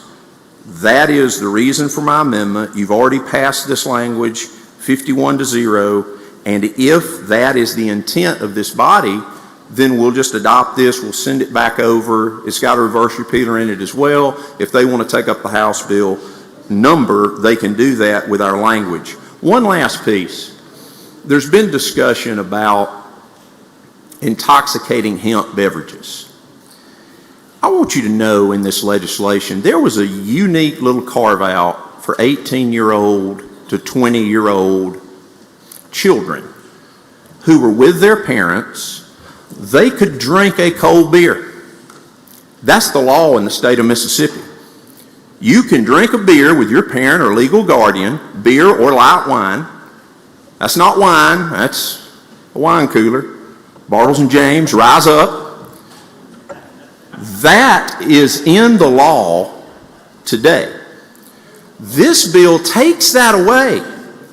So that loving moment in that family film, Vacation, when Clark W. Griswold was sitting with Russ out in the desert and he said, let's share this beer, son, and the boy just knocked the bottom out of it. You'll never get to see that anymore in Mississippi because instead we're going to replace it with intoxicating hemp beverages. I'm just going to be honest. People need to stop shopping in convenience stores for their medicine. It's dangerous. Most of this stuff is coming from foreign countries, and there is a reason people are paying multiples that are outside of the normal accounting bounds to buy all the convenience stores in rural Mississippi. I don't appreciate it. I think it is hurting our people, and all this is just an end run to recreational THC. So I do appreciate you tolerating my commentary on this amendment.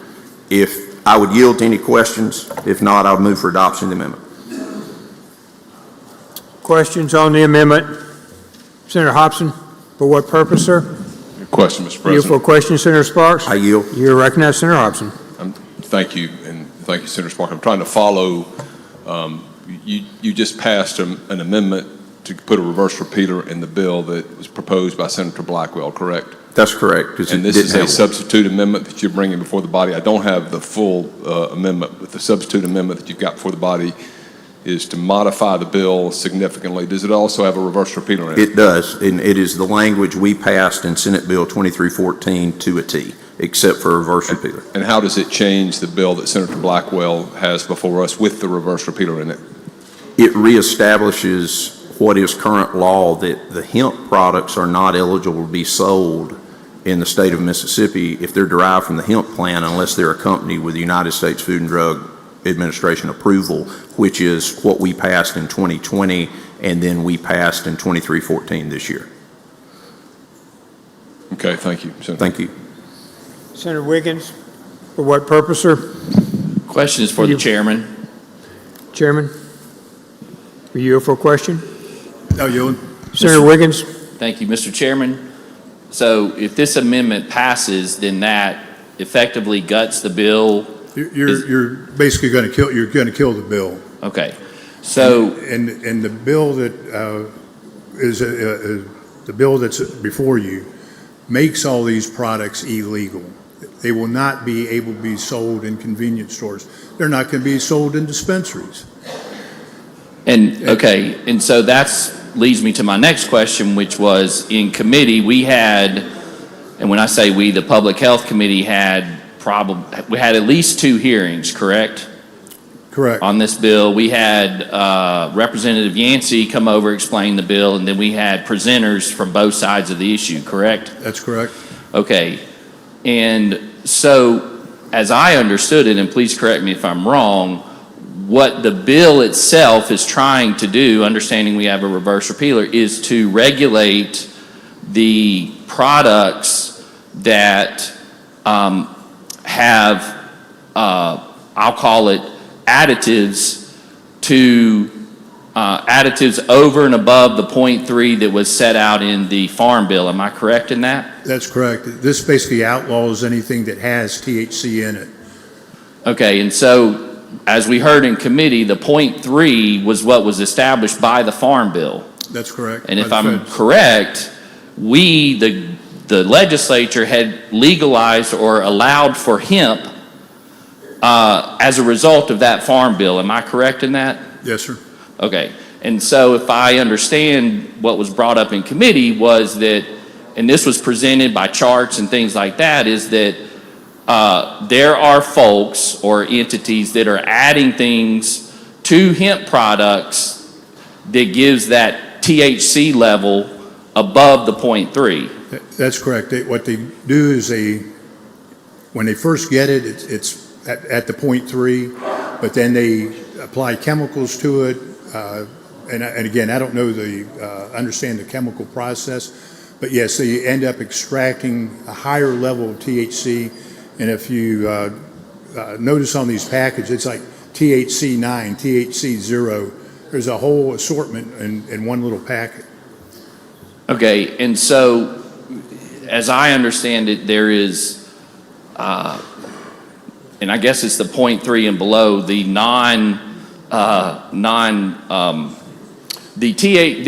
the hemp that doesn't affect you, that doesn't have the THC properties. Am I correct in that? Non-intoxicating. Non-intoxicating, thank you. That's the 0.3, am I correct? About that 0.3 and below? Yes. And I think in committee, we had a big discussion about where's 0.3 and what it's not. But the bottom line was that things are being added to it to rise it above the 0.3, and that's what you're trying, or that's what this bill is regulating. Yes, and the fact that these are not tested products. I think you heard in committee from that we had products tested last year that failed. We had, I think it was additional 12 or 13 this year, again, purchased at the convenience stores that failed, did not contain the products that are on the label. Yeah, and so in committee, actually, it was presented to the full committee that that there was packaging that actually said 0.3 or less, and when it was tested by independent, I call it labs, it showed that that THC level was higher than the 0.3, so it's actually being, I'll use the term of fraud on those who are buying it, which I think probably goes to Senator Sparks' concern. Yeah, there's a loophole, obvious loophole in the law. And that's what you're trying. That's what you're trying to close with this. We're trying to close it, get this stuff out of the stores, try to protect our kids.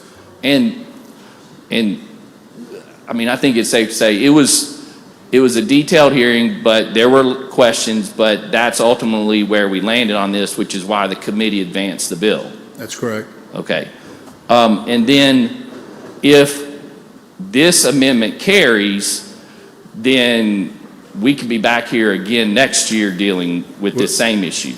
We will.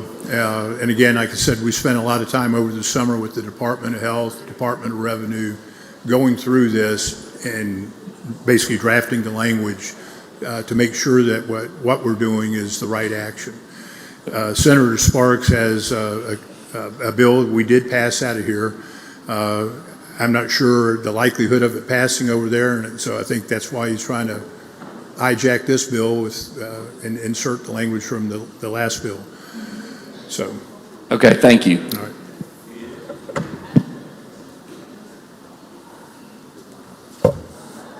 Senator Barrett. Thank you, Mr. President. Question for Senator Blackwell. Senator Blackwell, you're recognized for a question. I yield.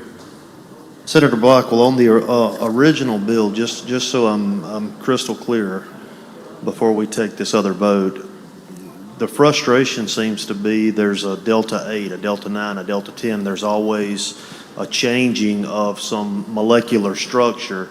Does your bill seek to eliminate all of that? All of them, yes, sir. And any future ones as well. Okay, thank you. Senator Sparks?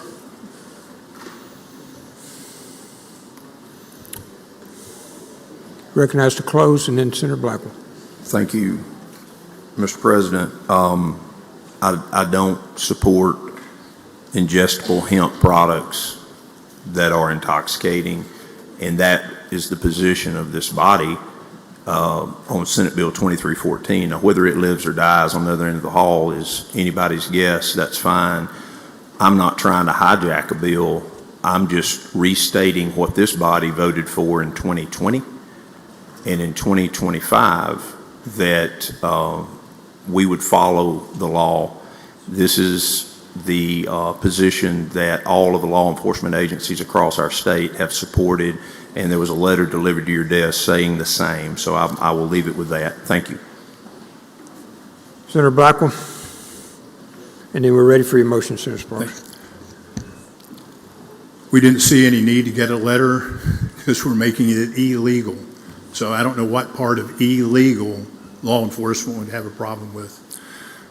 Anyway, I'm going to ask you to vote no. Senator, you ready for your motion, Senator? Move for adoption of the amendment.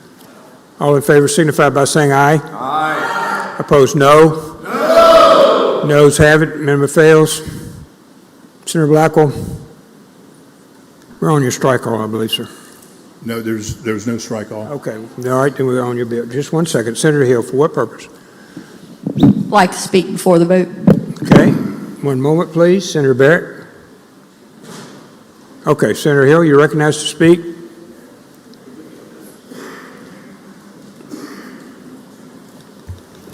Thank you, Mr. President. I appreciate Senator Sparks' work to try to get a reverse repealer in this, because with a lot of bills that we have, yeah, there's some things that we might want in here, but there's some things that we don't want in here as well. And you get to the point to where all this stuff is shoved into a bill because this lobbyist wants this and this lobbyist wants that, and it makes the job of the senator to be damned if you do and damned if you don't.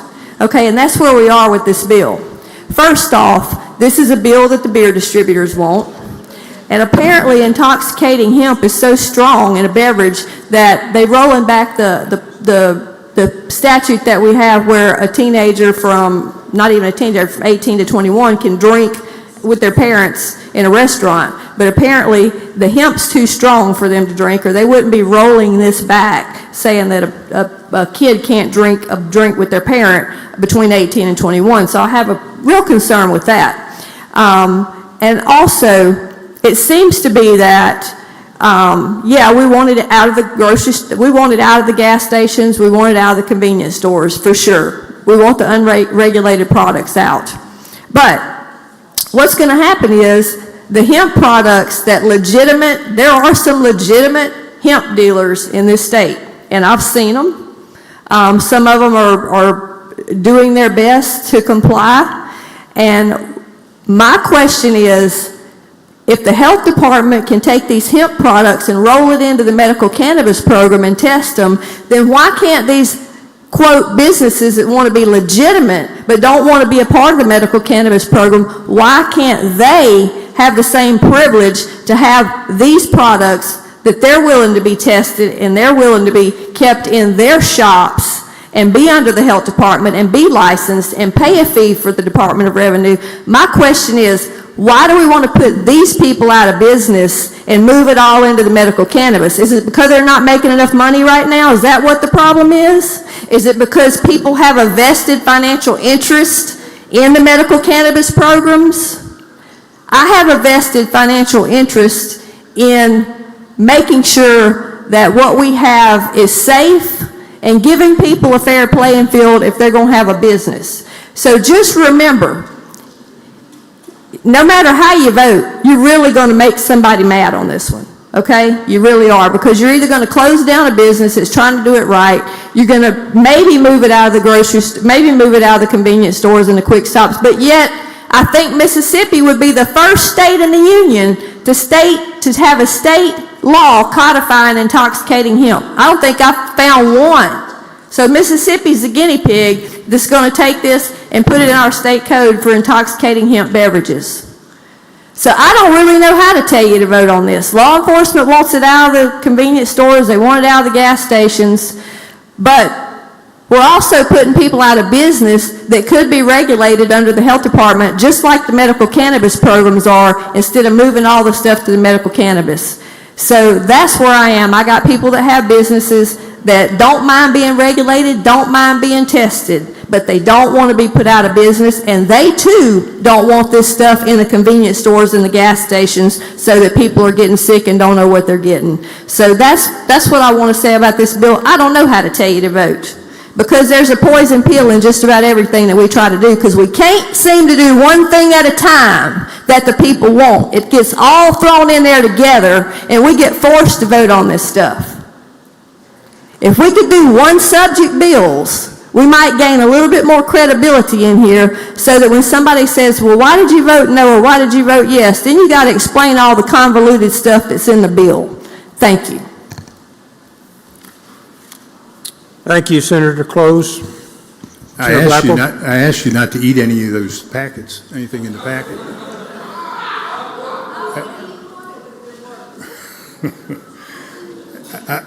I can't even follow. This stuff is not going into the medical cannabis dispensaries.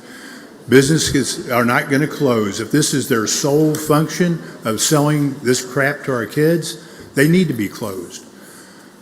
I'm sorry I couldn't follow all the directions you were going in, Senator, but anyway, I'm going to move for adoption of the strike all. Motion is to adopt the strike all. All in favor signify by saying aye. Aye. Opposed, no. The ayes have it, Senator. We're ready on the bill. Move for final adoption by the use of the afternoon roll call. Use of the afternoon roll call has been requested. Does anyone object to that procedure? Wish to be recorded as voting no. Chisholm, Boyd, Sparks, Tate, Hill, Seymour, Parks, Whaley, McClendon. Anyone else? Anyone else? Philman, Ladner, present. Pardon me? Jackson, no. Anyone else? Anyone else? Bill passes by use of the afternoon roll call. Vote at 158, Senator Blunt.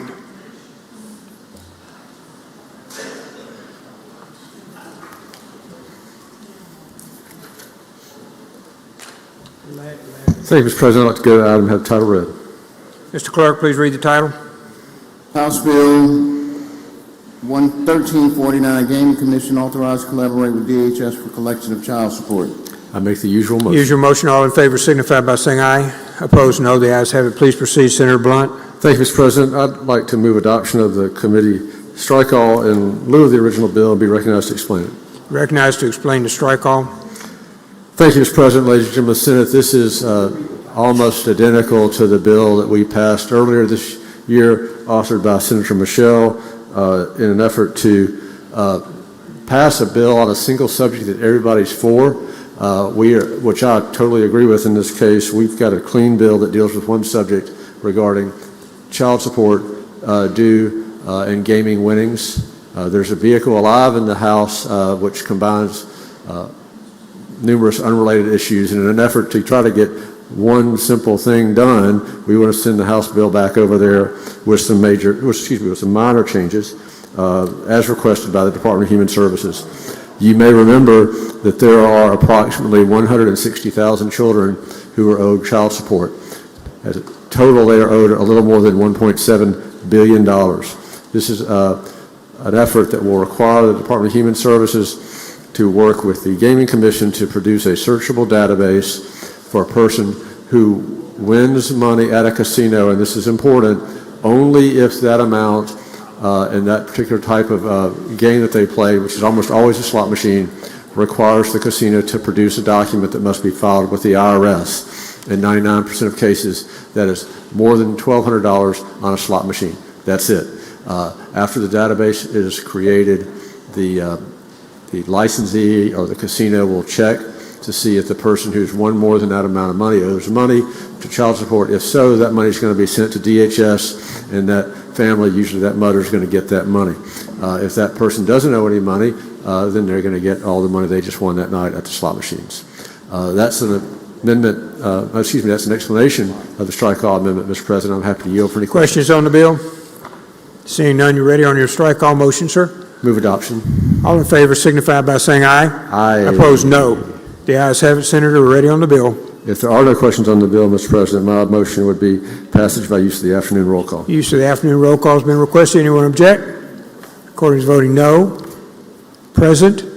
Seeing none, the bill passes by use of the afternoon roll call. Senator Williams, pass and retain. Senator Boyd, pass and retain. Senator Polk, 161, Senate. Thank you, Mr. President. I'd like to pass 161, let it retain its place. Move to 162, ask the title be read. Mr. Clerk, please read the title. 161 retains its place on the calendar. House Bill 1325, County Depositories advise an interval of time for accepting bids from financial institutions in certain years. Make the usual motion. Senator makes the usual motion. All in favor signify by saying aye. Opposed, no. The ayes have it. Please proceed, Senator. Mr. President, I'd like to consider the strike-all in lieu of the original bill and explain. You're recognized to explain the strike-all, Senator. Thank you, Mr. President. As you remember, last year, we extended to 4 years the time a county could contract for an entity as their county depository. However, Senator Turner Ford amended friendly the bill on the floor that kept boards from contracting with a depository the last year of their elected term. The counties and banks are having difficulty with that amendment, so this bill eliminates the prohibition on contracting during the final year. However, it does say that the 4 years, that the contract could be for less than 4 years. On talking with Senator, we both agreed that less than 4 years could be as little or as long as 3 years and 1 day, less than 12 months. With that in mind, we've added a reverse repealer as to give the time to work on this more appropriate time for our contracts on the last year of the term. I'll be glad to answer any questions. If there are none, adoption of the strike-all. Senator Seymour, for what purpose, sir? Question, Mr. President. Are you yield, Senator Polk? I do. Senator Seymour, you recognize. Thank you, Mr. President. Mr. Chairman, this takes away the authority of the new incoming board if you do it in the last 2 months of the of your physical term. You're making the new board take on the responsibility of a previous board? No, what this does is that in the last year of a term, an elected term, they can make a contract with the depository, as the House bill says, up to 3 years, 11 months, and 29 days. What we're doing is Senator Turner Ford had that you could not make any contract the last year. And so this bill would do away with that. So what we want to do is put a reverse repealer in so we can go to conference and work out a shorter period of time than less than 4 years. Thank you, Mr. Chairman.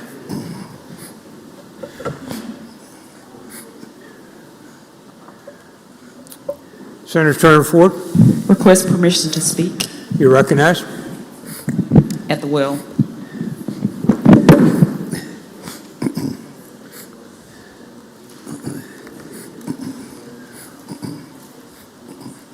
We're on the strike-all, Senator.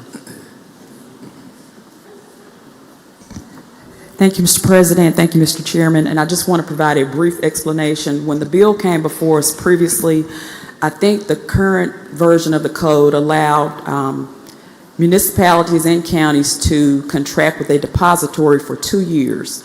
And when the legislation was before us last year, the amendment would prohibit either one of those entities from contracting with a depository for 4 years. That was the proposal, was that they would be allowed to contract with a depository for 4 years. And what the purpose of the amendment was to prohibit those entities from contracting for a period of 4 years during their last term of office, which would in effect prohibit the incoming board from being able to make that decision.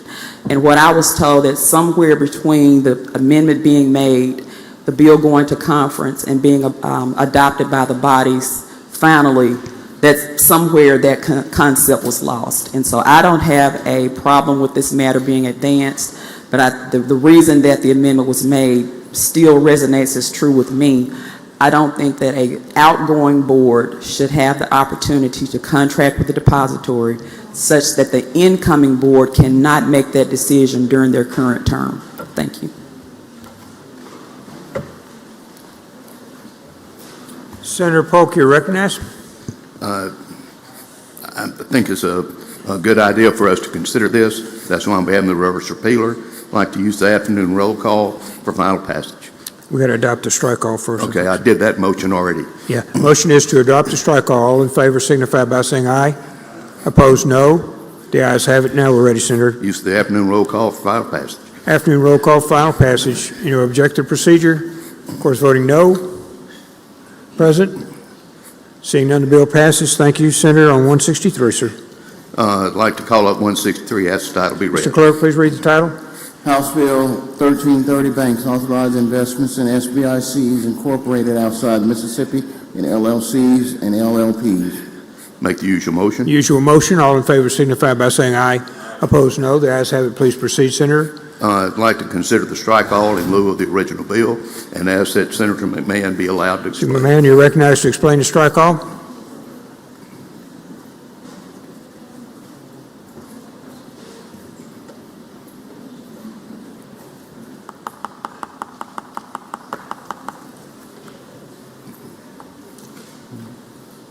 Senator McMahon, you're recognized to explain the strike all, sir.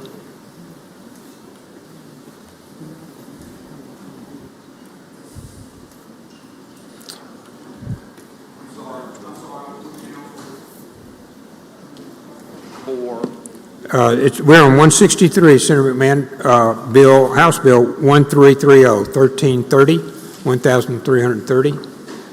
And Senator Polk asks that you be recognized to explain the bill. It's 163 on the calendar.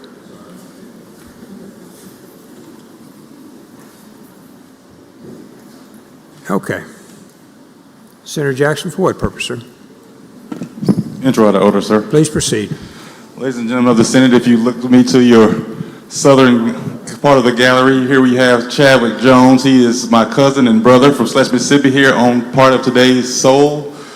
He's a Southern Soul singer. This Southern Soul Day in the Capitol, and please make him feel welcome. He's my cousin. He's my brother. He's from Slash, Mississippi. Chad Jones.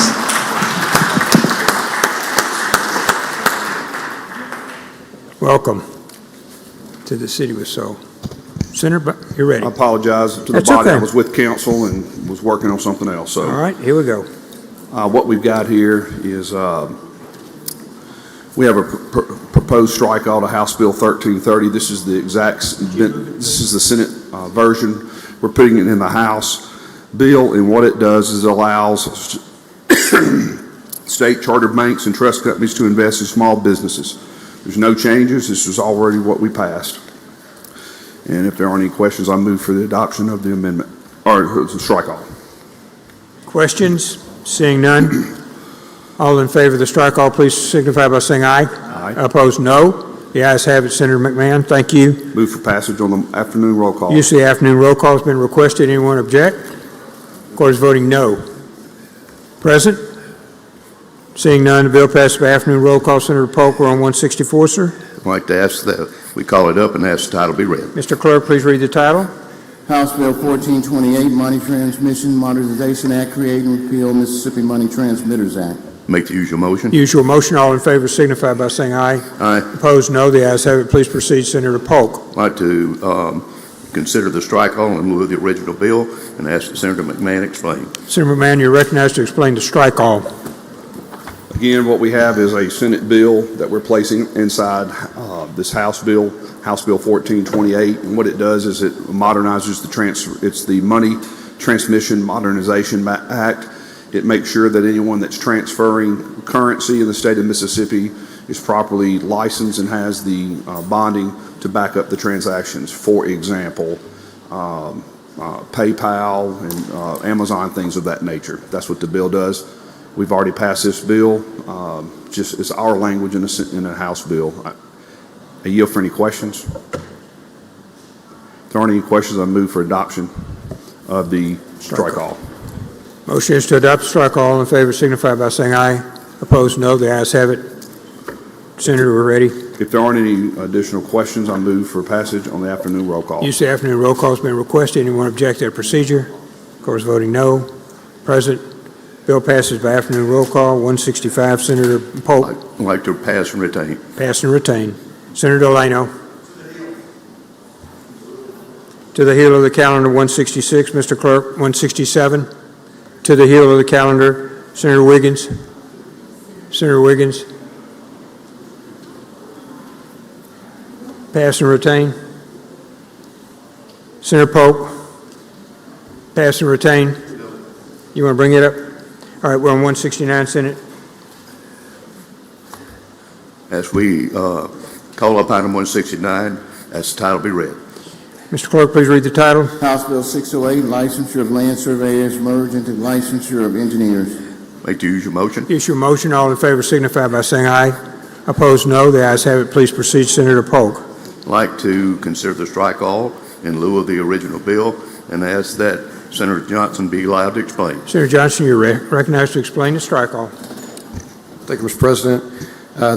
What this bill does is it allows for the governor to choose members of the Board of Professional Engineers and Surveyors from a broader pool. Currently, the governor must choose from pick 6 engineers from the Mississippi Engineering Society, and there are several other societies and organizations, and this would allow for all of those organizations to qualify for nominees that the governor can choose from, and that's an explanation of what the bill does.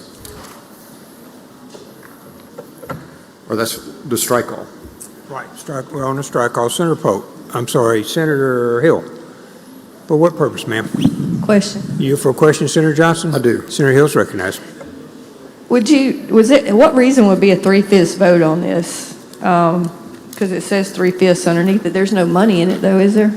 It doesn't talk about the Not that I'm dues or aware of. anything? We did do a strike all. I don't know if that's held over from the original bill or not. Okay, so it really shouldn't be a 3/5 vote on this strike all? I don't believe so, but I Okay, would. okay, thank you.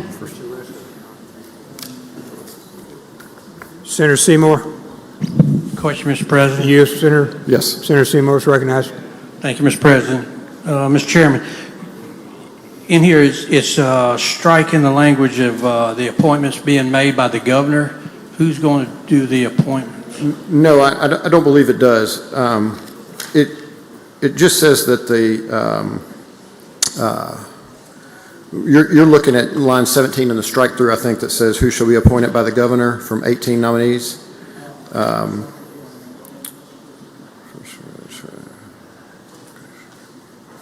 believe the way that I understand it is that the governor will still make those picks, and it will still be 6 engineers and 3 surveyors. It's just from a different pool. I'll verify that to make sure that there's no language taken out.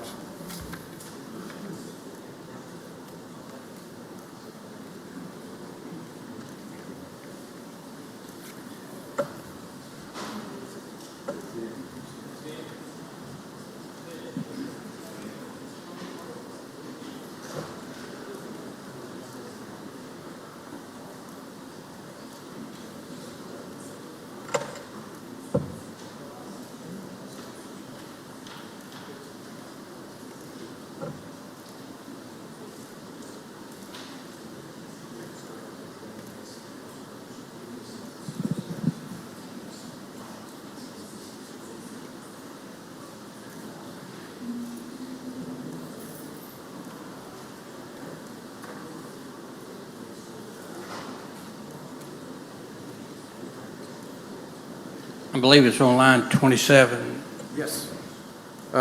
Yes, in that strike-through version, it's on line 25, 26, and 27. Well, that gets to my point. the governor doesn't have full discretion. The council itself is going to be putting up the pool of names that he will choose from? Yes, they currently do, but that pool only comes from one society, and they would continue to put up the nominees or the names for him to nominate. However, it would be from a larger pool than just that one society. Thank you, Mr. Chairman. Seeing no other questions, Senator, we're ready. Move adoption of the strike all. All in favor signify by saying aye. Opposed, no. The ayes have it. Please proceed. Move passage using the afternoon roll call. Use the afternoon roll call has been requested. Anyone object to procedure? Opposed, voting no. Present. Bill passes by use of afternoon roll call. Senator McCon? Pass. Senator Bryan? I'm thinking we're on item 171.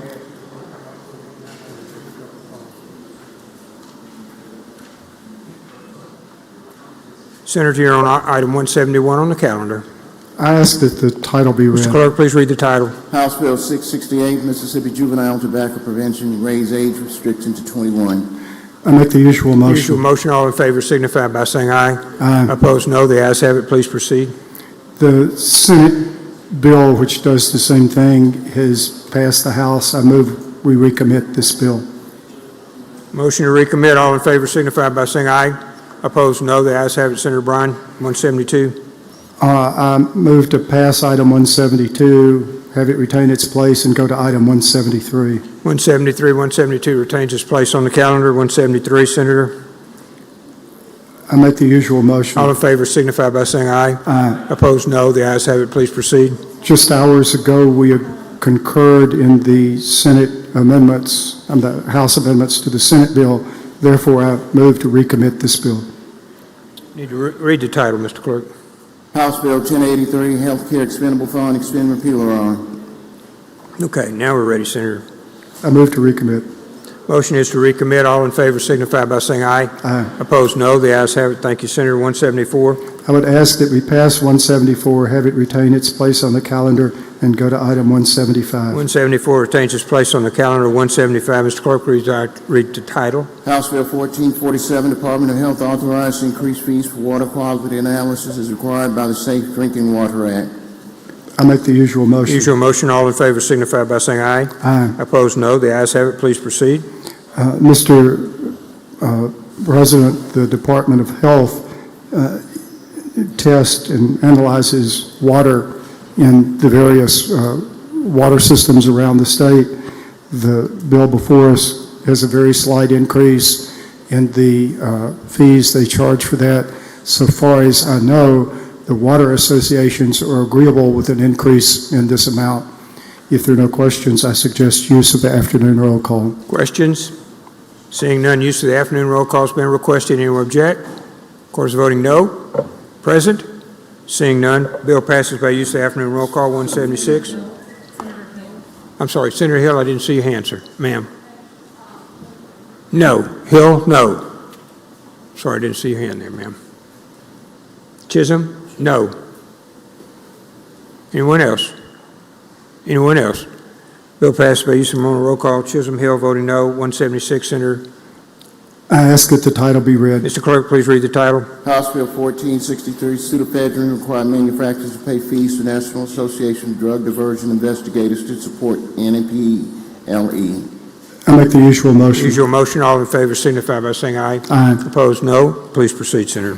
Mr. President, as you know, there's been a problem with abuse of pseudoephedrine, in particular its use in manufacturing other illegal products.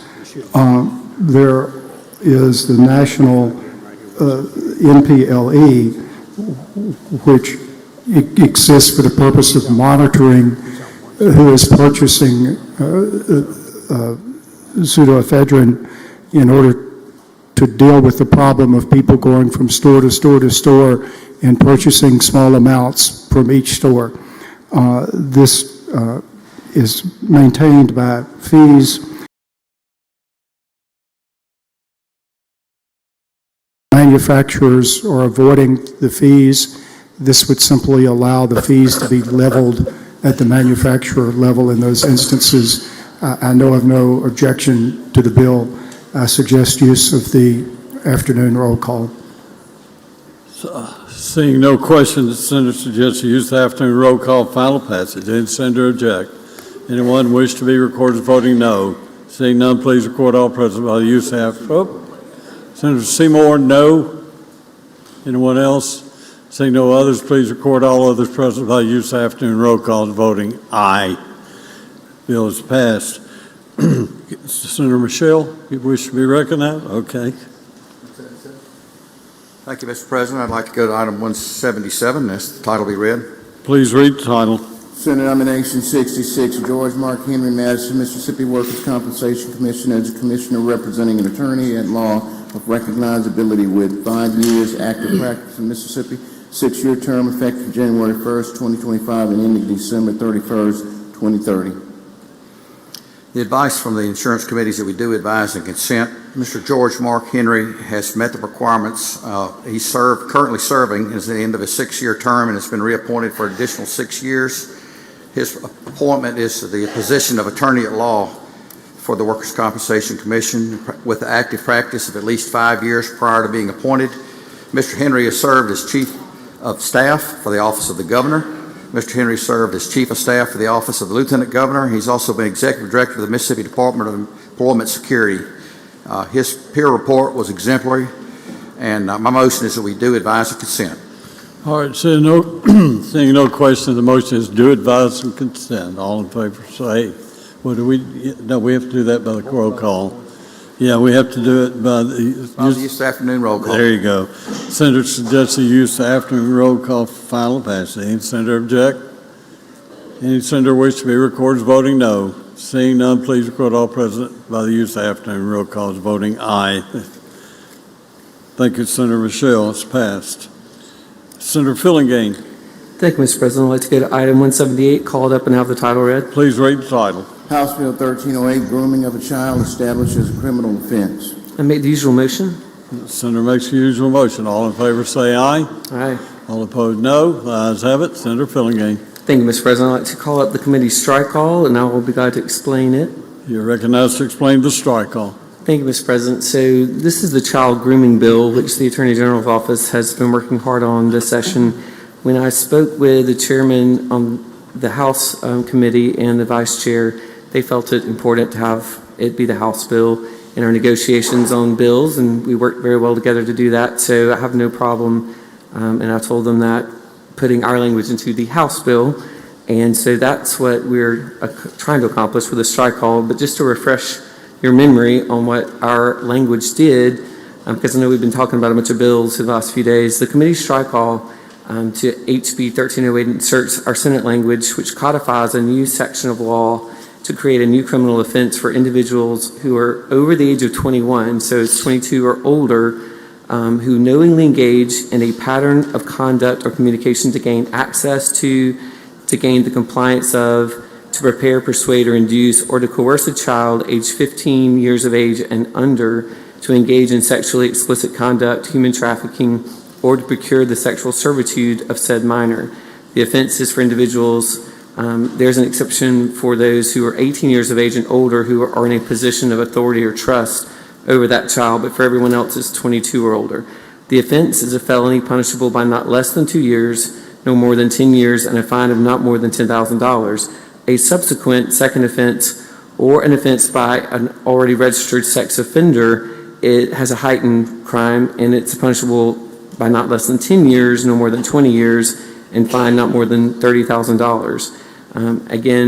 We did remove the part also about identifiable child, which we had passed previously in both the bills, which the reason for that is if you were dealing with child exploitation, the law says it must be an identifiable child. However, with AI and the new technologies that you have, we can create, or people can create, images that look like real children, but yet they're computer generated, so you're not able to prosecute because you can't meet the definition of identifiable child. So the prosecutors have asked us to remove that language, which our original language did, and it's included in the strike call. So that's just a quick refresher on what the child grooming language did that we have now put into the strike all. Now I would like to call up the amendment to our strike all because there are a couple of amendments that we would like to add to our strike all language. So if I could be recognized to call up the amendment and to explain it. You're recognized, Senator. Thank you, Mr. President. So there were two bills that I'm sure the House just merely overlooked when they were looking at our bills here in the last couple of weeks. One of those was by Senator Hobson, which it was a bill which required public schools to adopt a specific policy banning the possession or restricting the use of cell phones by students during class or while under the supervision and control of a school employee. It details certain exceptions to that ban and provides for the punishment of children who violate the ban. It also provides for certain funding deductions for school districts that fail to adopt the policy by January the 1st of 2026. Then there was a second bill, Senator Chris Johnson's bill, that dealt with criminalizing the unlawful dissemination or publication of an intimate or non-intimate image or audio created or altered by digitization where the image or audio is disseminated or published with the intent to cause harm to the emotional, financial, or physical welfare of another person, and the actor knew or reasonably should have known that the person depicted did not in fact consent to that dissemination or publication of those intimate photos. It also criminalizes the unlawful use of images or audio created or altered by digitization where such person may reasonably be identified from the image or audio itself or from the information displayed in connection with the image or audio. Lastly, it provides criminal penalties for those crimes and also criminalizes a person for threatening to release those images in an effort to get money or other things from said person. That's what the amendment to our committee strike all does. I'll be happy to try to answer any questions to any of that. Senator Jordan, for what purpose?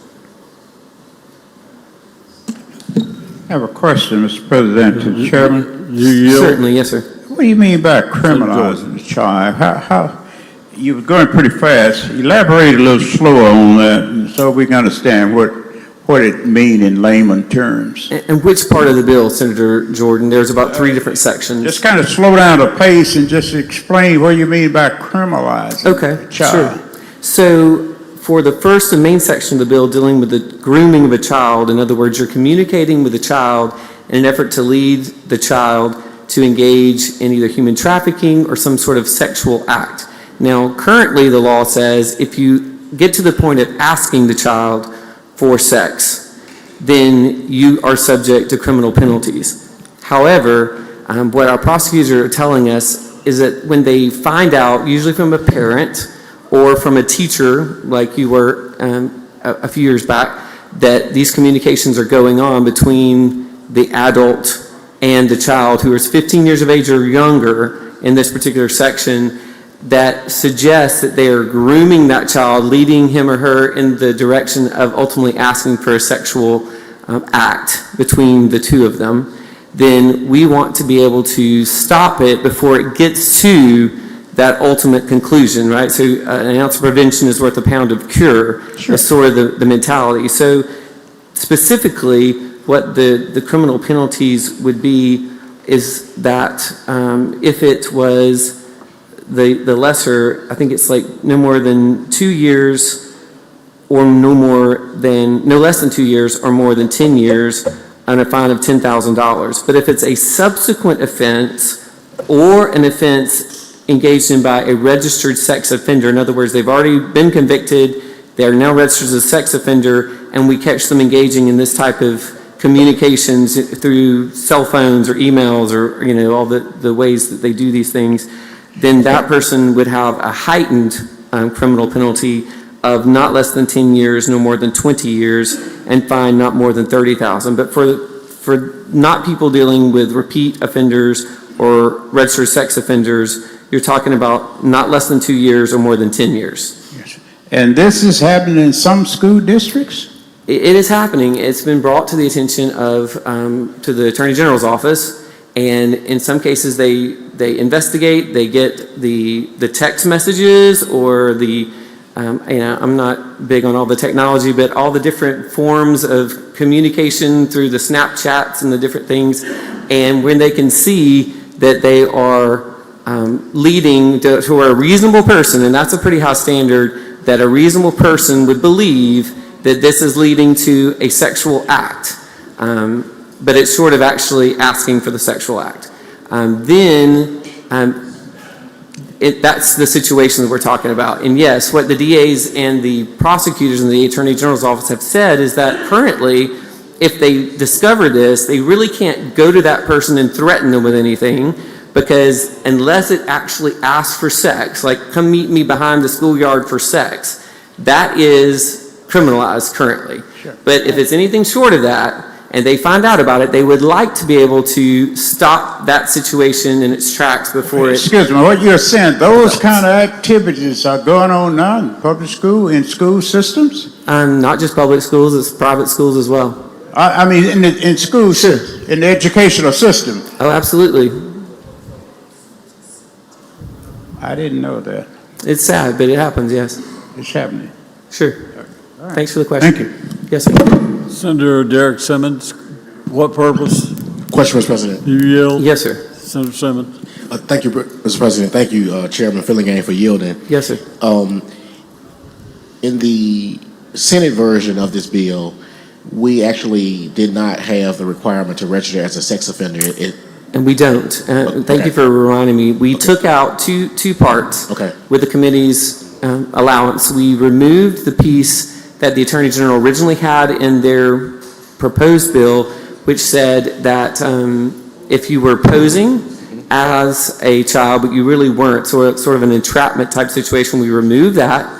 That is still out of our strike all language, and we didn't want that in there. And also, we didn't want, if as part of the penalty, if you're convicted of this, we did not want you to be registered as a sex offender, because by definition, you haven't gotten to the point of actually even asking for or having sex at that point. So I thought it a bridge too far to have that as a registrable sex offense. So neither of those two things are in the strike all language. And thank you so much for your leadership, Chairman Fillingham, on this. Also in committee, if you recall, I had an amendment to bring forward the child exploitation as well as the child enticement statutes. Are we bringing those statutes forward? I think we are certainly on the yes. Yes, we are.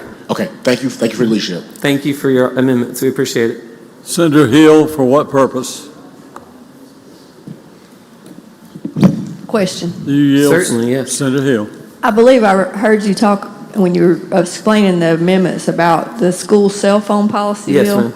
So that's just stuck in there. That's the same thing we passed before, or is it Yes. something different? Yes, ma'am. That's It we just took says that Senator Hobson's language. each school has to come up with a cell phone plan, and then MDE has to approve the plan. By January the 1st of 2026, so it gives them, a little bit over some time. Yeah, but MDE has to approve all of them, correct? I think that was in I there. would defer to Senator Hobson on that. Did MDE have to approve of that?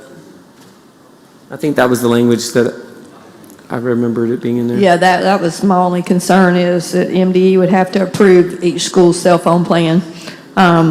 I'm almost to the point to where, why don't we just let MDE make the plan for everybody if they're going to have to approve everybody's plan? I understand. But I appreciate you answering the question. Thank you. Yes, ma'am. Thanks for the question. Okay, see no further questions. Move for adoption. Thank you, Mr. President. I would move to adopt the amendment to the amendment. Okay, motion is to adopt the amendment. All in favor, say aye. Aye. All opposed, no. Ayes have it. The amendment's adopted. Now I move to adopt the strike all amendments as it is now amended. Motion to adopt strike all's amendment. All in favor, say aye. Aye. All opposed, no. Ayes have it. If no other questions, I move adoption of the measure by use of the afternoon roll call. Seeing no further questions, the senator suggests the use of the afternoon roll call for final passage. Any senator object? Anyone wish to be recorded as voting no? Seeing none, please record all present by the use of the afternoon roll call as voting aye. The bill is passed. We'll go to 179. It's passed. That one, Senator Fillingham. All right, 180, Senator Boyd. Passed. We'll pass and retain one item 180. Go to 181, Senator Derek Simmons. Pass and retain. 182, Senator England. Thank you, Mr. President. Before we go to that item, I ask that we suspend the rules and go back to number 59 on today's calendar, House Bill 291. Item 59, That's correct. there's no objection. We'll suspend the rules and go back to item 59. Senator England, no objection. Thank you, Mr. President. I'd like to ask the title be read. Please read the title. 91, county and county district officers required to have runoff elections if no candidate received majority after general election. Thank you, Mr. Clerk. Mr. President, my motion is we table the motion to reconsider.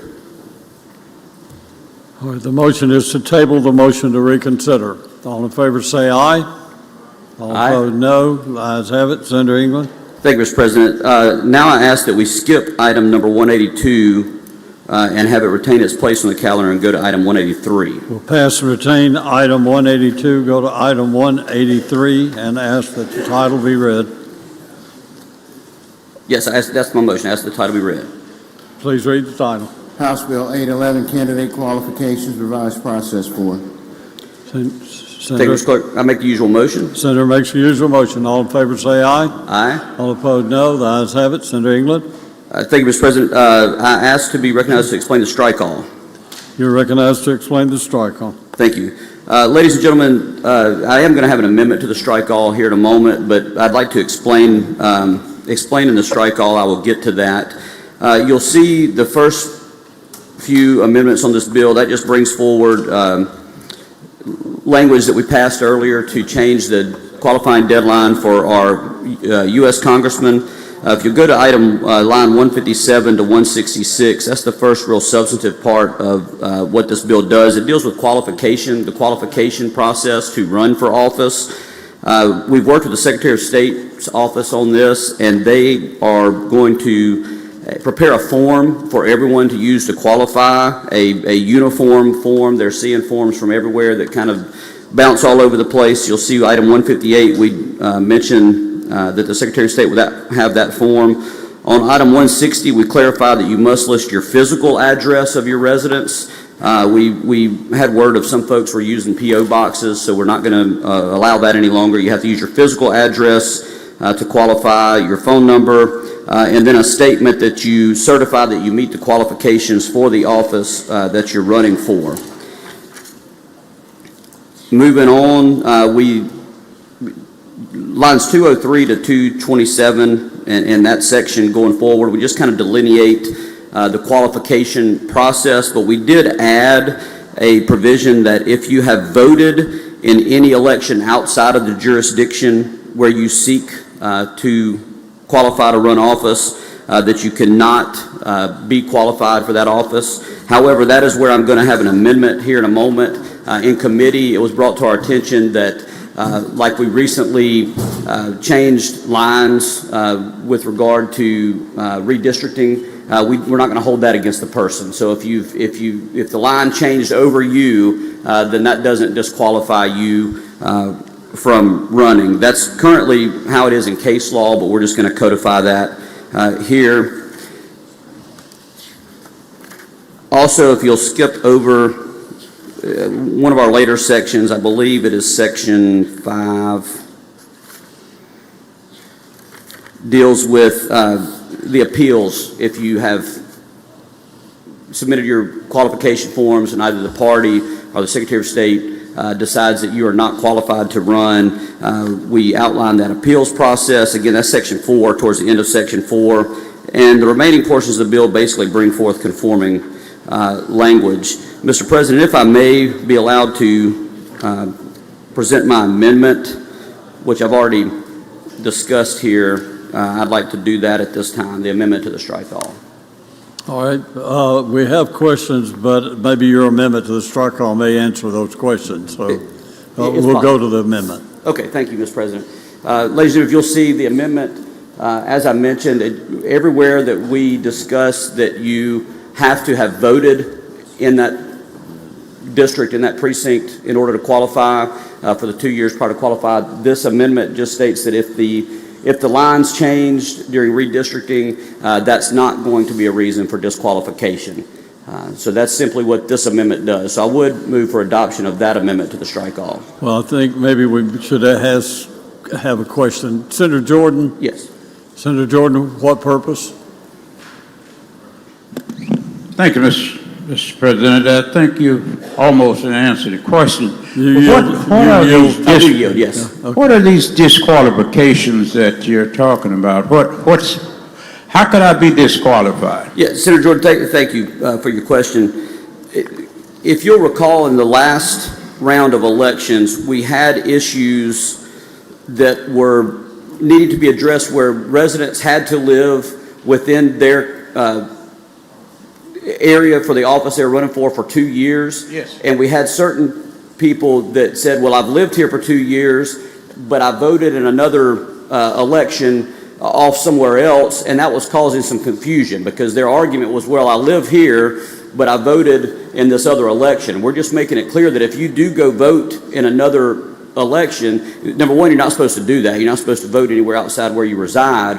But if you do that, that's also a ground for not being qualified. Not knowing, but have lived in a certain area for 2 years and not knowing that was a requirement and vote some other place, even though that person has lived in that area for 2 years, are you saying that person, through their ignorance of not knowing, is disqualified even though they've lived in said place, in the right place for 2 years, but not knowing have voted someplace else? Yes, Senator Jordan, that's what it would do. And if I remember the arguments that we saw that came up in this last election, the arguments were, well, either you don't live there or you committed voter fraud by voting somewhere where you don't live, because we also require you to live where you vote. And I understand your question, but yes, this would be a disqualification. But it looked like the Secretary of State ought to make that a big issue and inform individuals, visitor, do something before it comes to this, because out of real ignorance of not knowing, even though they meet the requirement for living in a certain area, their vote won't count. And nobody tells them until we hear it from places like here. And a lot of people just do that because they don't know. And I think it may be, it's not fair to them, and the Secretary of State could be more efficient, in my opinion, by making that known of visiting these areas all over the state and implicating that that's a violation of the law. Yeah, Senator Jordan, I think that we certainly should do that. And I imagine the Secretary of State would be willing to make that clear, and probably already does, where he speaks and discusses these things. But it did become an issue. But I will mention, Senator Jordan, two things that I didn't mention before. Yes, sir. Obviously, we have an appeals process. So the candidate will be notified within 5 days if they're not qualified, and they have 10 days from being notified that they can go then appeal this to their circuit clerk. The other thing that I would mention, Senator Jordan, that I didn't mention is that this does have a reverse repealer in it. So if you have any questions that I'm not answering to your satisfaction, I'm certainly glad to visit. Well, I just know that you got innocent people there, like you've indicated how they happened, been there 2 or 3 years, even more than that, doesn't have the right to vote because they didn't know that was the requirement. That's right. And I'll say that the fact that the law is not clear right now is what I think is unfair, because we did have some individuals that maybe lived in a certain area but voted outside of that area, and so they thought they were qualified because the law is not clear. So any money that they may have expended on getting ready to run their races, having this at least clarified for them would maybe have avoided that situation for them. Well, I might get the Secretary of State up to my organization, Voters League. Yes. I'm happy to help you with anything, Senator Jordan. Just let me know. Appreciate it. Yeah, Right. thank you. Okay, see no further questions. A motion, Senator. Motion is to adopt this amendment, Mr. Motion President. to adopt the amendment. All in favor say aye. Aye. All opposed no. The ayes have it. The amendment's adopted, Senator. Thank you, Mr. President. If there are no further questions, my motion is to adopt a strike all. No further question. Motion to adopt strike all. All in favor say aye. Aye. All opposed no. The ayes have it. Strike all is amended. All right. Adopted. Thank you, Mr. President. My final motion is for adoption by use of the afternoon roll call. Okay, we do have Senator Wiggins. Do you have a question? I do. You yield, Senator Wiggins. I do yield, yes. Senator Wiggins. Yeah, I'm looking at the strike all, and you said this is applying to candidates for Congress? Well, so let me be clear. So the very first portion, Senator Wiggins, where you'll see, and I'll find the line numbers for you, like on line 117. Well, the reason that is there is just to bring forward, we passed a bill earlier this year that would put the primaries, that said that the primaries for congressional U.S. Congress office will be in March, and those qualification deadlines were moved in that bill. And just to be consistent, we also made that change in this portion since we had the code section alive. So I just wanted to, that's the only part that specifically deals with the U.S. congressional. Okay. Yes. So, all right. So then I'm looking at line 540. Okay. And on down, and it says where the appropriate election commission shall determine the following, and it talks about whether, and it lists a number of things, and then one of them says whether any candidate has been convicted of any of the following. Mm-hmm. And then it lists different things. So is that only applying to people running for state office? Or do we know? Applies to everyone? Yeah, yes, and I was just confirming with council to make sure that, yes, that applies to everyone, but I would point out that that's currently in law. We've just delineated it to make it easier to follow each of those provisions. I think it's found in just one paragraph currently, but we delineated it. Don't we determine things like that for congressional candidates too? Yes, we do. Okay. Well, I guess where I'm going with it, I mean, our former congressman has now pled that he misused his funds. That's been made public, and it says misuse of funds here, so I'm wondering if that applies, if he were to run again, if that was to apply. Yeah, so I guess it would be up to the qualifying committee, but if that's in here, then yes, the qualifying committee would have to look at these qualifications. If any person qualifies for the party, Republican or Democrat, and they've been guilty by misusing funds through the FEC or some other entity, but not convicted, the committee can still discount them? Just one second, Senator Wiggins.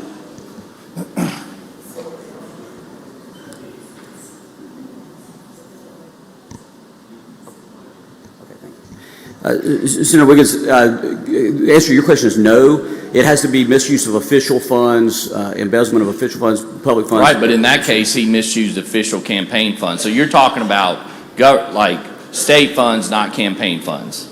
That's correct. Yes, that's Okay. correct. All right, thank you. Yes, you're welcome. Thank you. Senator Jordan, do you have another question? Well, he said voter, but it has reference to candidate. I agree with you 100%. A candidate ought to know and should know what precinct he should vote at. But you said voter, I was thinking about but you had reference to a candidate who's running for a congressional seat. That's but you didn't say that. Yeah, well, I'm sorry I missed it. But a candidate ought to know where he should vote. I have no compassion for that. That's correct. You were talking, you had reference to candidate. These are for qualifications for candidates that are running for office. Okay. That's correct. All Yes, right. Senator Jordan, All thank right. you. Yeah. But you said voter. I understand. I obviously must have misspoke. I appreciate you pointing that out. Thank you.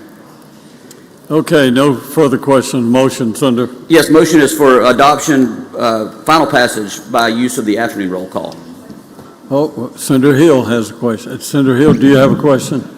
Very short. You yield? I will, yes. Senator Hill. Thank you for this bill. I think it's clearing up some things, and it's doing some good work, because we had a supervisor candidate that had voted somewhere else and then got an affidavit signed that he lived somewhere with some relative or something. Right. But my question is, if you look at this bill and it talks about hadn't been convicted of a felony, a crime that's a felony in this state, or hadn't been convicted of another crime in another state that's a felony in this state, would you be surprised if I told you that the House killed the bill that we overwhelmingly passed over here that makes impersonating a police officer, pulling over a woman in the dark with a blue light. Would you be surprised if I told you that they killed that bill over there? Senator Hill, there are a few bills that surprised me that were killed. That there, one's kind of but surprising, though. So currently, if we can't find a way to revive that bill, someone that might pull over a woman, impersonate a police officer 3, 4, 5, 10 times, could still qualify to run for office in Mississippi. Is that correct? Because it doesn't escalate. It's always a misdemeanor. Well, I would say that I certainly supported that bill when it was here. Yes, but the point I'm making is, if we can't get that bill passed, then we can have police impersonators running for office in this state. Even if they do it in Louisiana where it's a felony and they go to jail, if they happen to get pardoned, they can still do it over here because or even if they're not pardoned, because it's not a felony over here, right? If it's not a felony, and I don't, then yes, this only requires felonies, yes. Yeah, so that would, there was more than one reason to the madness of trying to get a felony for impersonation of a police officer, because I think that's a real disqualification to run for office, in my opinion, but I just want to make sure you knew that. I hope that we're able to find something else to put that language in, and I'll be glad to help, Senator Hill. Okay, no further questions. The senator suggested use of the afternoon roll call for final passage. That's correct. Any senator object? Any senator wish to be recorded as voting no? Seeing none, please record all present by the afternoon roll call as voting aye. The bill is passed. Senator Harkins, you wish to be recognized? Thank you, Mr. President. I'd like to suspend the rules and go back to item 57 on the day's calendar for immediate consideration. Senator Harkins asks that we suspend the rules, go back to item 57 on today's calendar with no objection. All in favor say aye. Aye. All opposed, no. The ayes have it. Senator Harkins. I'd like to go to item 57, House Bill 1284, and have the title read. Please read title. House Bill 1284, Mississippi Native Spirit Law rename and revise various provisions. Make the usual motion. Senator makes the usual motion. All in favor say aye. Aye. All opposed, no. The ayes have it. Senator Harkins. I'd like to recognize Senator Chasnall to explain the bill. Senator Chasnall, you're recognized to explain. Thank you, Mr. President. Thank you, Mr. Chairman. The difference in the House bill and the Senate bill is that the annual fees for a Class 5 craft distillery permit are different. These are determined by volume. The House bill sets the fee at $300 per 1,000 gallons. The House bill caps this fee at $3,000. The Senate bill, which we passed, uses the same price per gallon but doesn't set a cap. Under the Senate bill, after producing 15,000 gallons per year, a craft distillery would be paying more than a Class 1 large distillery would pay, which is capped at $4,500. And so this is the reason that we are taking up the House bill today. I yield for questions. Are there any questions? I see no questions. Senator Harkins, do you have an amendment? I do, Mr. President, whenever they... Ladies and gentlemen, this amendment is just some conforming language. We had a bill that passed earlier in the session. It's already been signed into law, so council went through the bill and said there's a few technical corrections that we need to do to make it conform to the prior bill that has already been signed by the governor. So that is an explanation of the amendment. I'll be happy to yield for any questions. Are there any questions on the amendment? No questions, Senator. Move adoption of the amendment. Senator moves adoption of the amendment. All in favor say aye. Aye. All opposed, no. Ayes have it. Senator Harkins. No further questions. I move final passage on the afternoon roll call. Seeing no further questions, Senator suggests the use of the afternoon roll call for final passage. Any senator object? Any senator wish to be recorded as voting no? Seeing none, please record all present by use of the afternoon roll call as voting aye, and the bill is passed. Now we'll go back to item 180, what was it, 184? Is that correct? Yeah, Senator Sparks. Thank you, Mr. President. I would ask that number 184 be called up and the title read. Please read title. House Bill 1414, Workforce Enhancement Training Fund, revise administration of and make technical changes to. I'd like to be recognized to explain the bill. Make the usual motion. Make the usual motion. Senator makes the usual motion. All in favor say aye. Aye. All opposed, no. The ayes have it. Senator. Thank you, Mr. President. This is a bill that changes the language. The last few years, we have put our workforce funds through the Office of Accelerate, which is officially known as the Mississippi Office of Workforce Development. In the past, those workforce enhancement training funds had flowed through the Mississippi Community College Board. Since they no longer have the control of those funds, we are striking them from the responsibility they have toward those funds, and in fact, putting that responsibility at the Office of Workforce Development, where the funds are actually being addressed and distributed. That is a brief explanation of the bill, and I would yield to any questions. I see no questions, Senator. If there are no questions, I would move for passage on the afternoon roll call. Senator suggested use of the afternoon roll call for final passage. Any senator object? Anyone wish to be recorded as voting no? Seeing none, please record all present by use of the afternoon roll call as voting aye, and the bill is passed. We'll go to item 185. Senator Wiggins will pass and retain that item. 186, Senator Bryan. I ask that the title be read. Please read the title. House Bill 807, Mental Health, Established Division of Autism Services within Department of Mental Health. I make the usual motion. Senator makes the usual motion. All in favor say aye. Aye. All opposed no. The ayes have it. Senator Bryan. This bill, which comes to us from the House, of course, would establish within the Department of Mental Health a Division of Autism Services with the notion to have a centralized point where autism issues are considered comprehensively. That's what the bill does. If there are no questions, I suggest use of the afternoon roll call. Seeing no questions, the senator suggested use of the afternoon roll call for final passage. Any senator object? Anyone wish to be recorded as voting no? Seeing none, please record all present by the use of the afternoon roll call as voting aye, and the bill has passed. Thank you, Senator Bryan. Senator Delano, 187. Yes, sir. I'd like to call up that item and ask that title be read. Please read the title. House Bill 1491, Cloud Center of Excellence, established for phased-in cloud computing and storage by state agencies and governing authorities. Senator makes the usual motion. Senator makes the usual motion. Yes, sir. Okay, all in favor say aye. All opposed no. The ayes have it. Senator Delano. All right. I need to go ahead and adopt the committee amendment, but I need to ask that the body vote no on adoption of the committee amendment. Okay, you're recognized to explain, or you can go ahead. Go ahead if you don't want to explain. No. Well, I'll just tell you that the committee put a reverse repealer in it, and I'm going to take that out, and it's the process we're going to do it by. So we're going to move to adopt the committee amendment.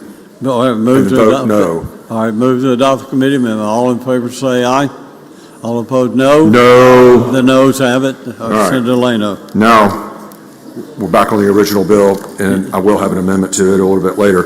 But this bill deals with this Cloud Center of Excellence for ITS. This will help a lot of agencies that have IT or have computer systems that they are going to be replacing over the next 4 or 5, 10 years whenever their end of life comes up.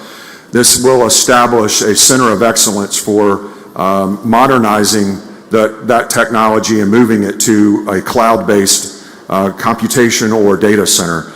So this will help agencies do that. The function of the Center of Excellence is to provide governance, financial oversight, training and workforce development, and security and ID management, as well as interoperability and integration. So that's an explanation of what this bill does. And at this point, I'd like to yield for any questions. Are there any questions? No questions. There are no questions. I do have an amendment that I would like to recognize Senator Williams to explain. Senator Williams, you're recognized to explain the amendment. Thank you, Mr. Chairman. Thank you, Mr. President. As you may recall, we passed the Technology Innovation Fund bill in the Senate. We're going to insert language in as another section.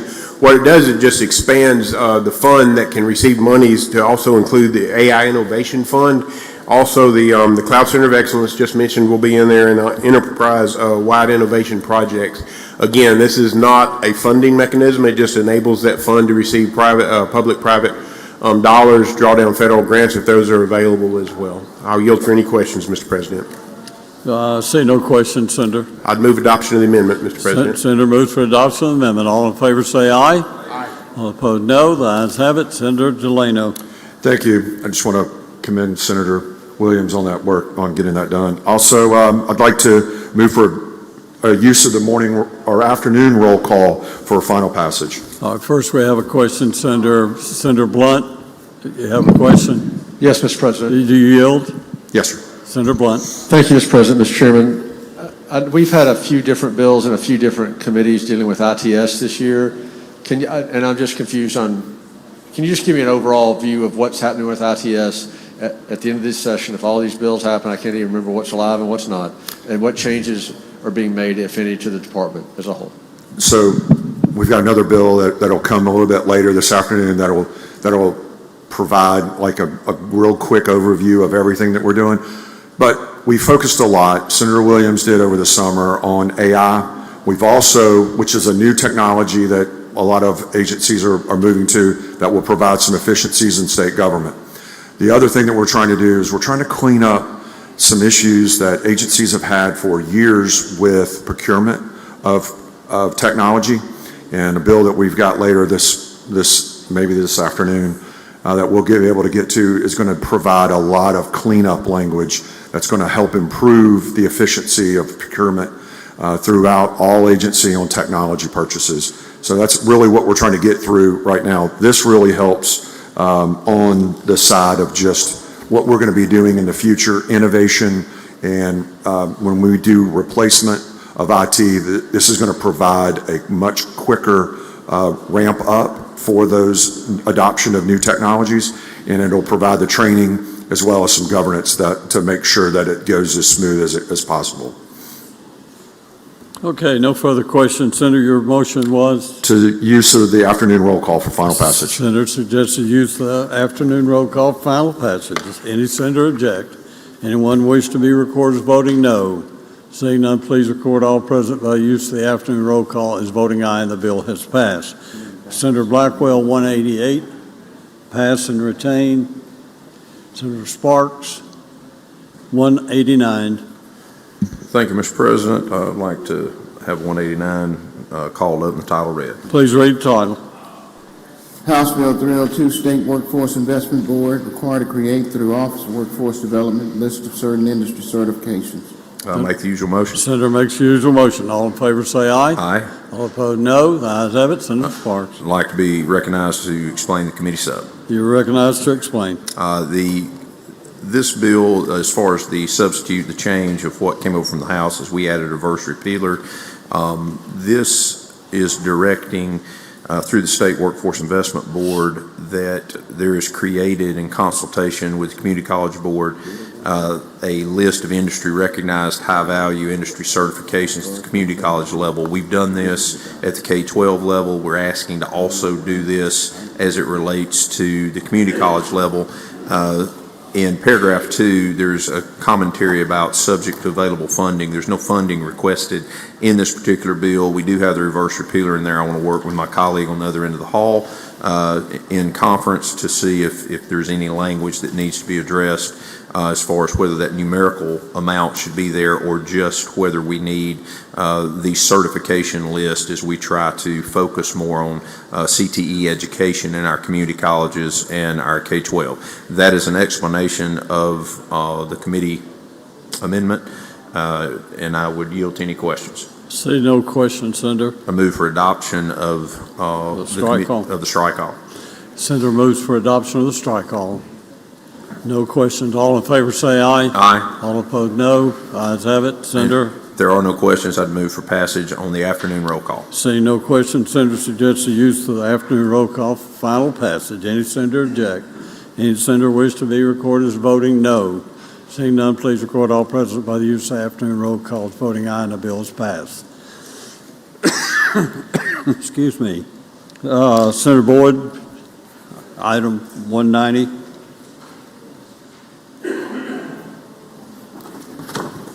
I'd ask that we call it up and ask the title be read. Please read the title. House Bill 1555, Mississippi Curriculum Alignment Task Force create. Make the usual motion. Senator makes the usual motion. All in favor say aye. All opposed no. The ayes have it. Senator Boyd. All right, this bill comes before us from the House, and it has a reverse repealer in it. but the bill is a curriculum alignment task force that is composed of various individuals that want to study the curriculum at the secondary and post-secondary levels and determine the best way to align those curriculums so that students are able to get through their both dual credit courses and matriculate into even higher ed through the easiest process.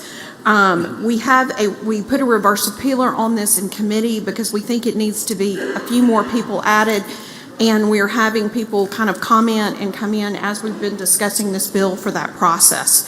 So that's an explanation of the bill, and I'm happy to take questions. All right, that's explanation of the strike all amendment. Am I correct, Senator? Yes. Yes. So are there any questions? Seeing no questions, I move to adopt the strike all amendment. Senator moves to adopt the strike all. All in favor say aye. All opposed, no. The ayes have it. Strike all is adopted. And I ask for passage by the use of the morning roll call. Final passage. Seeing no questions, Senator suggests you use the afternoon roll call. Final passage. Any senator object? Anyone wish to be recorded as voting no? Seeing none, please record all present by the use of the afternoon roll call as voting aye, and the bill is passed. Thank you, Senator. We'll go to item 191. Senator Bryan. I'd like to pass that item, let it retain its place on the calendar, go to item 192 and ask that the title be read. Pass and retain item 191, go to item 192. Please read the title. House Bill 856, Pharmacy Practice Act, extend repeal or on. Senator Bryan. I make the usual motion. Senator makes the usual motion. All in favor say aye. Aye. All opposed, no. The ayes have it. Senator Bryan. I move adoption of the committee amendment, and I would like to speak to that. You're recognized to explain the strike all amendment. Mr. President, this is the bill which just continues in existence, the Board of Pharmacy. There's some technical changes to it, but the bill that's before you is, I think, a non-controversial bill. It simply retains the agency in existence, and Senator Blunt's going to explain the relatively minor changes. There's also an amendment to make it effective from and after passage. If there's other legislation that passes that affects the same code sections, we'll deal with that at other times when that other legislation comes up. But all this bill does is keep the Board of Pharmacy in practice with a few technical amendments. Having said that, I would ask the chair to recognize Senator Blunt, who actually understands the bill. Senator Blunt, you're recognized to explain. Thank you, Mr. Chairman. Mr. President, I'm certainly not a pharmacist, but I'll do my best. I think before I explain the technical changes in the strike all, there is the amendment that Senator Bryan referenced regarding the effective date, and I think we need to adopt that amendment. Okay, do we have the amendment? It's on the screen. The amendment on the screen simply states that the effective date will be from and after passage. The reason for that is if there are other bills that affect the practice of pharmacy that would take effect July 1, those bills which are going to make their way through the legislative process after this one would supersede the bill that's before you now. So if there are no questions on the amendment, I would move adoption. Seeing no questions, Senator moves for adoption of the amendment. All in favor say aye. All opposed, no. The ayes have it. Senator Blunt. Thank you. We're now on the strike all as amended. The bill comes to us from the Board of Pharmacy. Met with the executive director and assistant director. As Senator Bryan said, those changes are technical in nature largely. There is one thing that I will point out, that it creates a new category of folks in the practice of pharmacy. The category is called a Pharmacy Service Administrative Organization. I want to make real clear that there's nothing in this bill or in the creation of this new category that has anything to do with PBMs. That's in a different bill, and that's not going to be affected one way or the other by whatever's in this bill. These are 8 businesses that are hired by pharmacies to work with PBMs, and because they're involved in the process, the board is asking for them to be regulated just like pharmacists and PBMs are regulated. They also streamline the process regarding the powers and duties of the executive director with regard to processing licenses, because the board only meets on a monthly or bi-monthly basis. Then there is some additional registration required for folks who provide devices that require a prescription currently, because that is not pharmaceutical, but as a device, it's not covered, but you have to have a prescription to get it, and the Board of Pharmacy believes that they should be able to regulate those products and providers. Those are the changes. As I said, they're technical, but I'll happy to do my best to answer any questions on the technical changes in the bill. I see no questions, Senator. And of course, the other most important thing in the bill is it does extend the repealer on the Board of Pharmacy, and that's until 2029. If there are no questions on the strike-all amendment as amended, Mr. President, I would move adoption. Senator moves for adoption of the amendment to the strike-all. All in favor say aye. Oh, no, strike-all as amended, I'm sorry. By morning roll call. All right, so, yeah, final passage. Have we adopted the amendment? Hold on. We adopted the amendment, we haven't adopted the strike-all. We need to adopt the strike-all amendment as amended. That's correct. Yes, sir, you're right, Mr. President. Yeah, all in favor of the amendment as amended, say aye. Aye. All opposed, no. The ayes have it. Now for final passage, Senator. Yes, sir, final passage by use of the morning roll call. Afternoon. The senators, I've done it more than once. The senator suggests you use the afternoon roll call for final passage. Any senator object? Any senator wish to be recorded as voting no? Seeing none, please record all present by the use of the afternoon roll call as voting aye, and the bill has been been adopted. Thank you, Senator Blunt and Senator Bryan. Now we'll go to item 193. Senator Bryan, we want to pass and retain that item. Senator Wiggins, 194.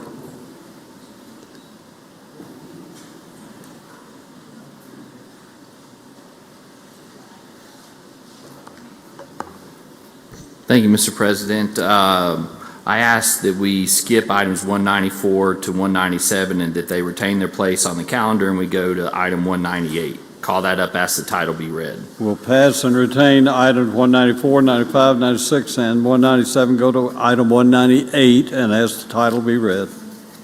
House Bill 1063, Mississippi State Employees Paid Parental Leave Act create.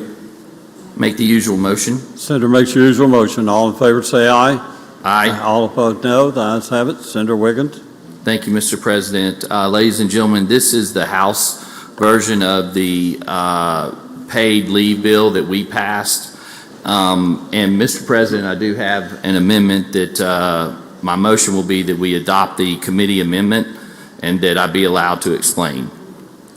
You recognize to explain the amendment. Thank you. If you remember when we did the Senate bill, we spoke about the House bill as well, and actually there's the majority of the two bills were the same. There were a couple things that were different. So what you have before you on the amendment is it's not a strike-all, it's a committee amendment where we address the bill, the issues that were, I guess, brought out on the Senate debate. And so I'll just quickly go through them.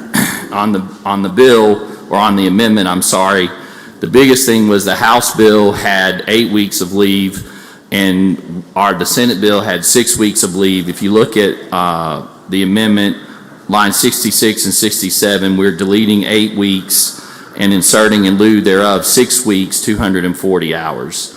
Also, we conformed other amendments to make it the 6 weeks rather than the 8 weeks. And if you look at lines 4 and 5, where if you remember what we did in the Senate was our amendment on the floor was to take out the secondary caregivers. And so this amendment that you see on the screen at line 10 is conforming the language to the Senate bill. And then if you look at lines 13 of the amendment and 14, if you remember in the Senate, in the Senate bill, we had amended on the floor to take out secondary caregiver. And so if you look at the amendment that's before you, line 7, we're deleting the secondary caregiver language. And by doing those amendments, we have, as was stated during the Senate debate, brought the the cost, although there is no appropriation cost in line with the Senate bill. So we've actually brought this basically in line with the Senate version. And let me say this, we also, in the Senate version, the two differences between the House and the Senate about the school districts, the House did not have the school districts. We put in an amendment that said we wanted that the school districts could actually, we made it shall. The amendment before you, what that does is actually makes it where the school districts can choose to do that. So it's not a mandatory like we did in ours. That was basically that's taking it to where the House was on that.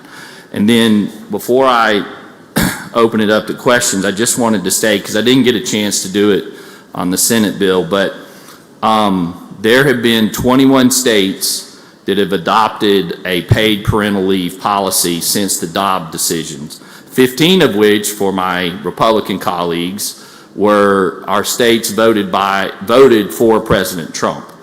And states that have already adopted paid parental leave, I'm just going to give you a rundown of some.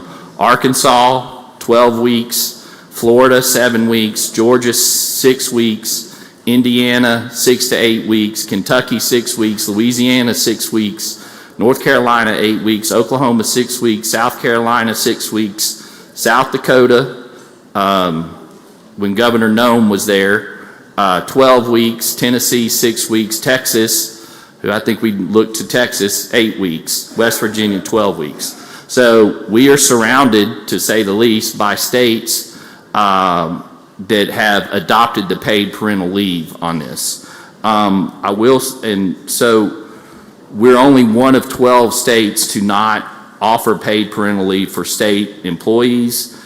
And the 6 weeks, as you can see from the amendment, is a very reasonable time period to grant paid parental leave. Just to reiterate, like I said, Arkansas is at 12 weeks, Florida is at 7 weeks, Louisiana is at 6 weeks, Kentucky 6 weeks, and South Dakota, Governor Nome's state, 12 weeks. So the 6 weeks is actually very, very reasonable. And then my last comment on that is that there was a fiscal note done on the House bill and how it looks with this, and there is no additional appropriation that will have to be done on that. So with that, Mr. President, my motion would be that we adopt the committee amendment, and then I would take questions. Well, I think maybe we need to adopt this amendment. Yes. Don't we, at first, and then the committee amendment as amended. Well, this is the amendment, but oh, yes. Okay. My motion is to adopt the amendment, Mr. President. Okay, the motion is adopt the amendment. All in favor say aye. Aye. All opposed, no. The ayes have it. Now, Senator Wiggins. Be happy to answer any questions. See no questions. No questions, then I move by passage on the afternoon roll call, Mr. President. Senator, do we have a question? Oh, Brumfield, Senator Brumfield. Sorry, I didn't see you lit up there. Yes, thank you. Do you yield Senator Brumfield for a question? I do. Senator Brumfield. Thank you, Mr. President. Thank you, Mr. Chairman. Is there a reason that we didn't do 7 weeks rather than 6 weeks? The Senate bill originally said 6 weeks, and so we wanted to, with this amendment, we brought it to the language of the Senate. Okay. So the House's was 8 weeks. Also, there was some discussion during the debate that we had on the Senate bill about what the cost was, and which was very relevant, and so we wanted it to be the 6 weeks. Okay. I was just asking. I saw that 8 weeks and our 6 weeks. I was wondering if we could meet at a happy medium of 7 weeks. So thank you for your answer. I think if our goal is to pass it, 6 weeks would be optimum. Okay, 6 weeks sounds good, Mr. Chairman. Thank you. Okay, Senator, motion for final passage. Yes, my motion is final passage on the afternoon roll call, Mr. The President. senator suggests the use of the afternoon roll call for final passage. Any senator object? Any senator wish to be recorded as voting no? Senator Polk, Senator Johnson, Senator Thompson, Johnson, Barrett, Hobson, Chisholm, Whaley. I'll slow down. You may say them again. Hold on, Senator. Senator Sparks, Senator Blackwell, Senator Michelle, Senator McMahon, Senator Seymour, Senator Tate. Anyone else? Senator DeBar, Senator Harkins. Anyone else? Please read those back, make sure we have everyone. I was going a little fast at first. Voting no or nay.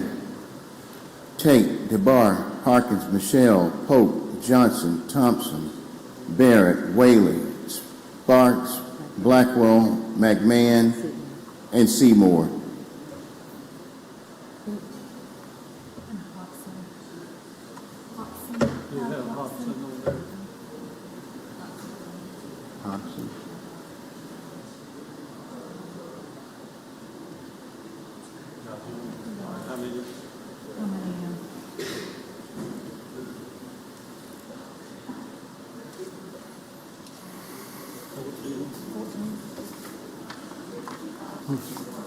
Senator, before I announce the vote, I didn't hear my name. I would no vote.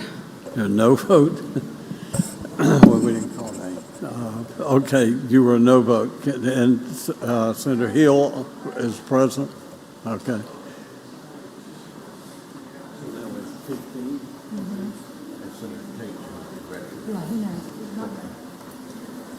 Yeah. Okay, with 15 no votes, the amendment, I'm sorry, I've already started to announce 15 no votes that the amendment has passed. Now, we have, if you don't mind, Senator, hold on one second, Senator Tate has a quick introduction. Introduction, Mr. President. You're recognized. Ladies and gentlemen of the Senate, if you'll direct your attention to the North Gallery we have with us today for Spring Break 25, my wife Leah, my youngest daughter Ella, my oldest daughter Caroline, and her friend Lila Smith. You will make them feel welcome. Welcome to the Senate.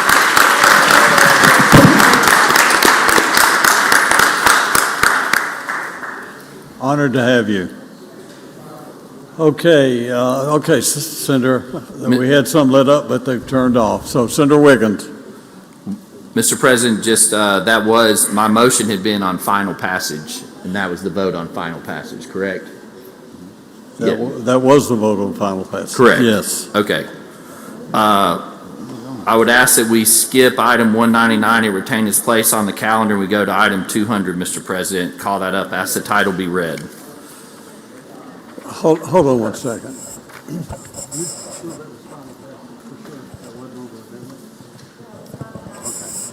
Just checking myself. I wanted to make sure I was doing it right here. Thank you, Senator. All right, go. I'm sorry, Senator Wiggins, go to which one? That we pass item 199, it retain its place, and go to item 200. Call that up. Ask the title be read. Pass and retain item 199. Go to item 200. Please read the title. House Bill 599, Internet, creates civil liability for distribution of child pornography and obscene matter by commercial entities.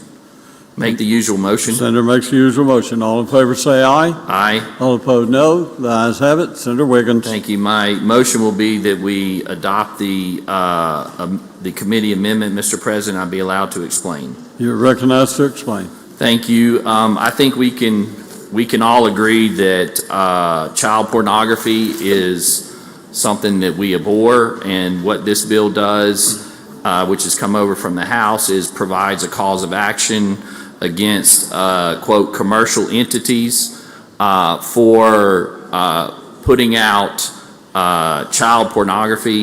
If you look at starting at line 95, that's the optimum or the operative language where a commercial entity that knowingly and intentionally publishes or distributes obscene matter or matter that depicts or describes or promotes child pornography, child sexual exploitation on the internet may be held liable for nominal damages. And then this is where the amendment comes in,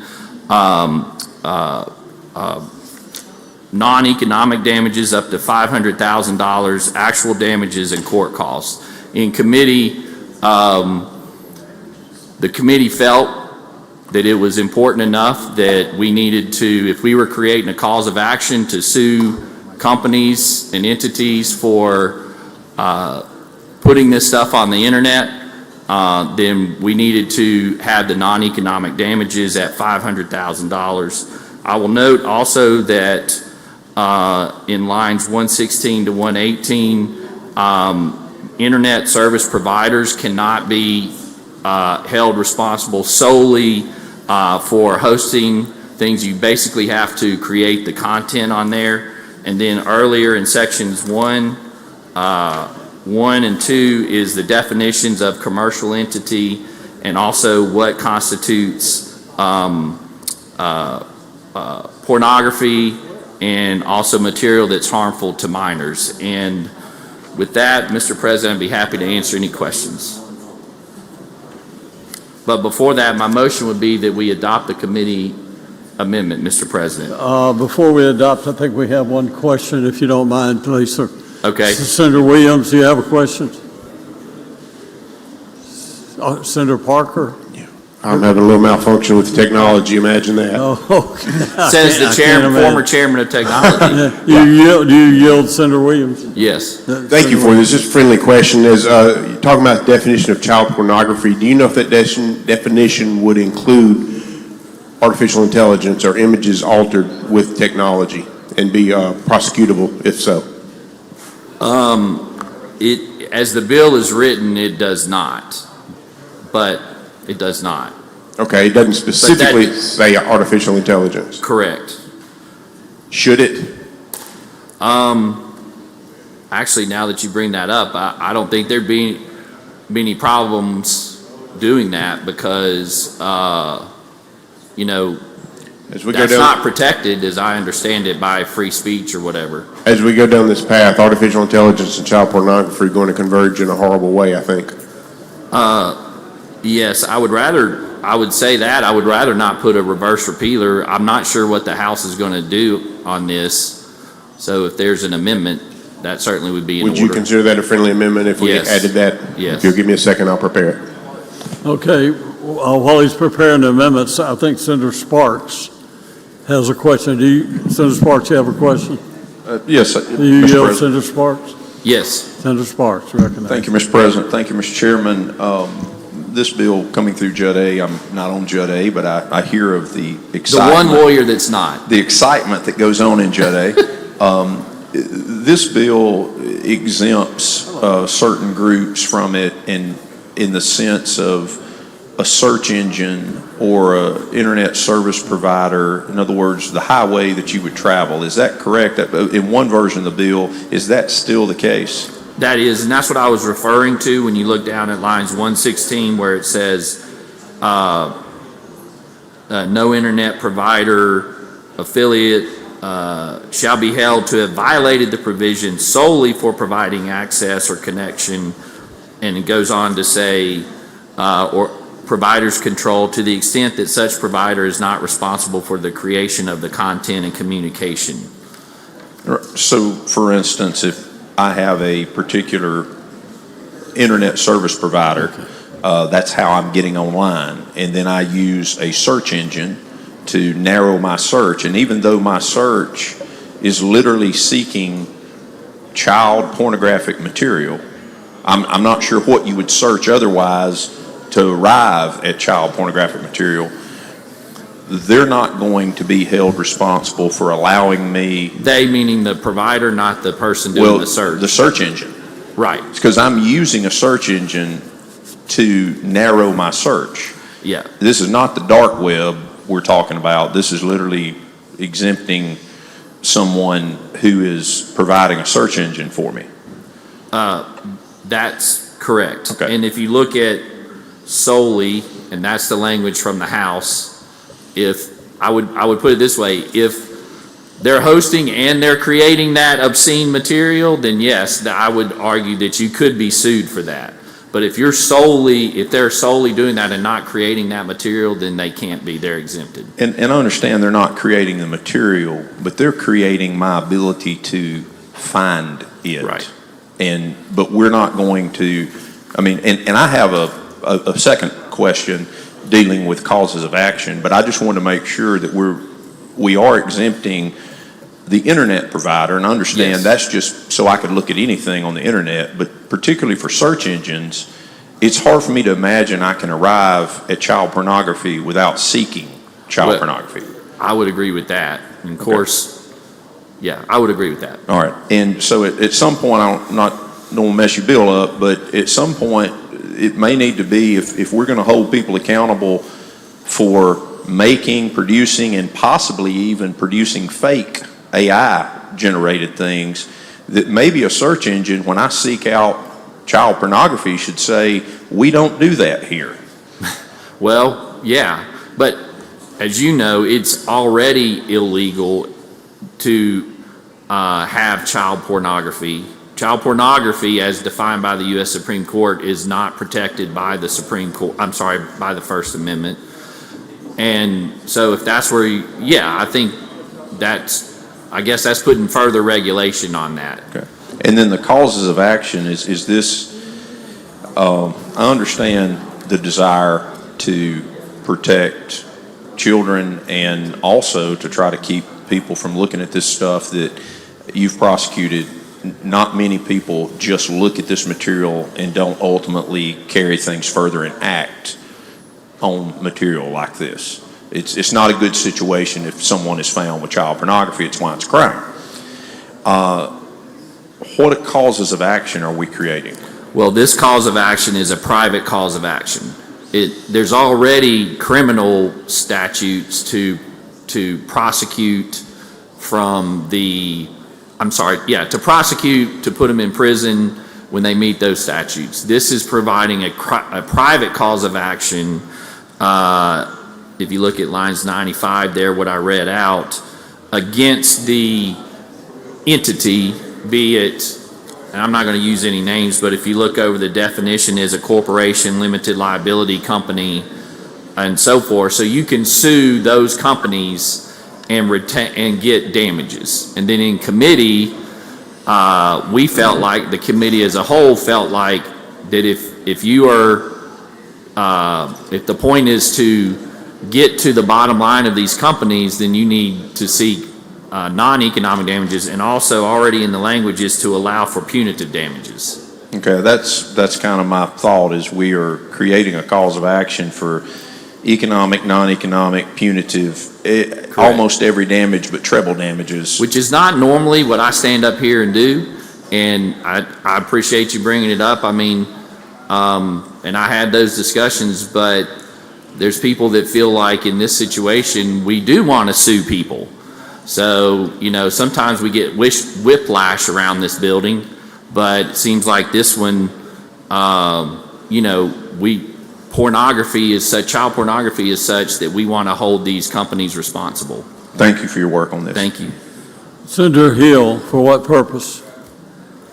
Senator Hill, for what purpose? Never mind. Okay, Senator Williams, you have a question? No, just a point of clarification. I've been told by counsel that we've got it covered in the bill. So I apologize. No, I would. So no objection. amendment. So, okay, I see no further questions, Senator. Oh.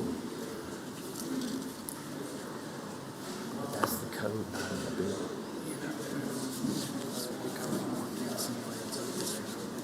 Okay, I think I Oh, wait a need, minute, Senator that's Hill. under the, okay, so if you look at, in the bill is a definition, and it refers to the code section, and it refers to the code section, section 97.531, and in that code section, it states that,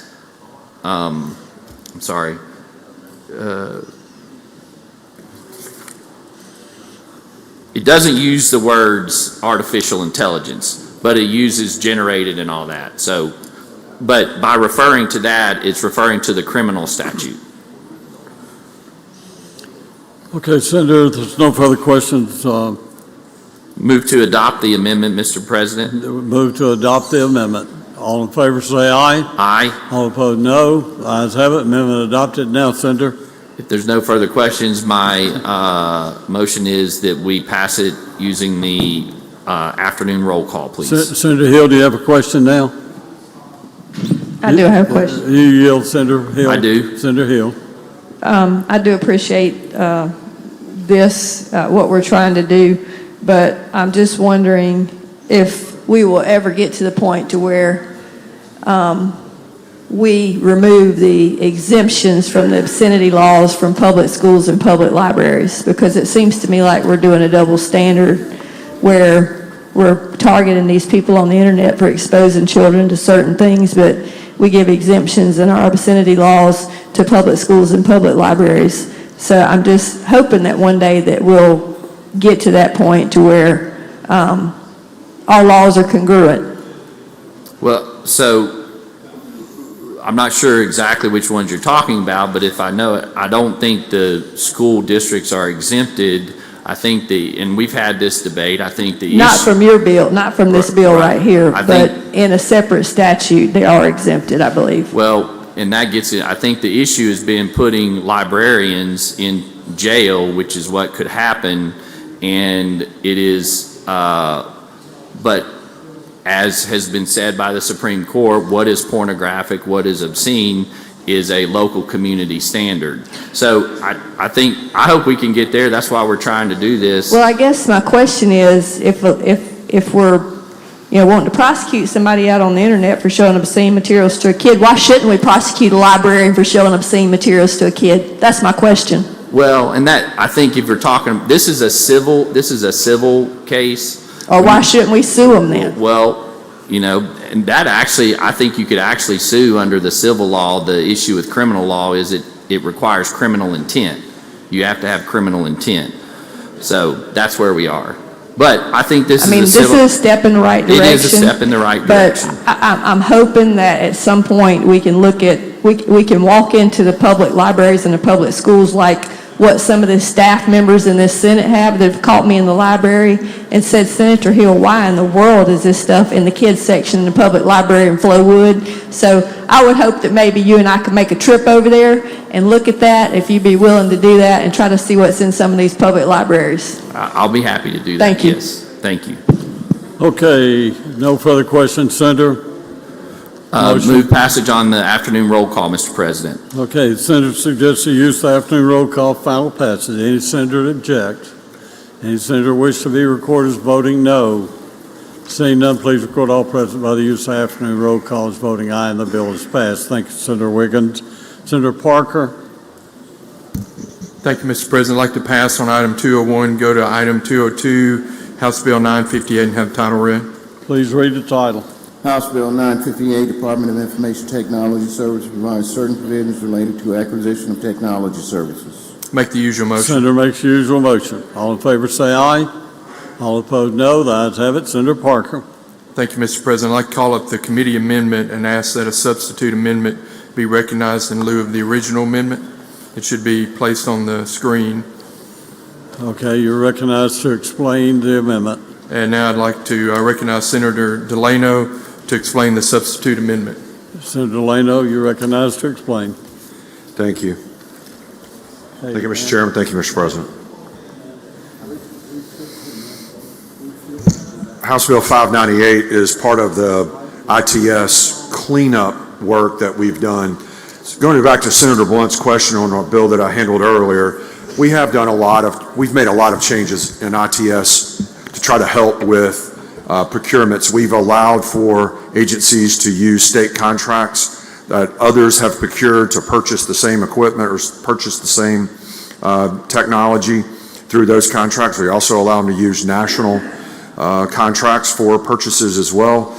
However, there are some things that are old data and old information that is in our code sections that need to be cleaned up to really comport and to make sure that everything works and flows the way that it was intended by the legislature earlier. So this bill does that. It's procurement reform update. It provides comprehensive changes through streamlining the procurement process, encourages shared IT services, and supports modern technology adoptions. And the way that we're accomplishing that is that in one of these code sections, it specifically says that an agency must follow an RFP or go out for an RFP. We're striking that language and putting in that they must use a bid. and that bid is defined by these other procurement pieces of legislation that we've done in the past. So this just makes everything conform. That is an explanation of the bill. There is in addition to the original bill that came over from the House, we are providing another change to this bill that is included in this amendment that we've provided today. And whenever there is technology that is included in anything from the Bureau of Buildings, ITS and their board is required to sign off on it if it's in excess of a certain amount of money.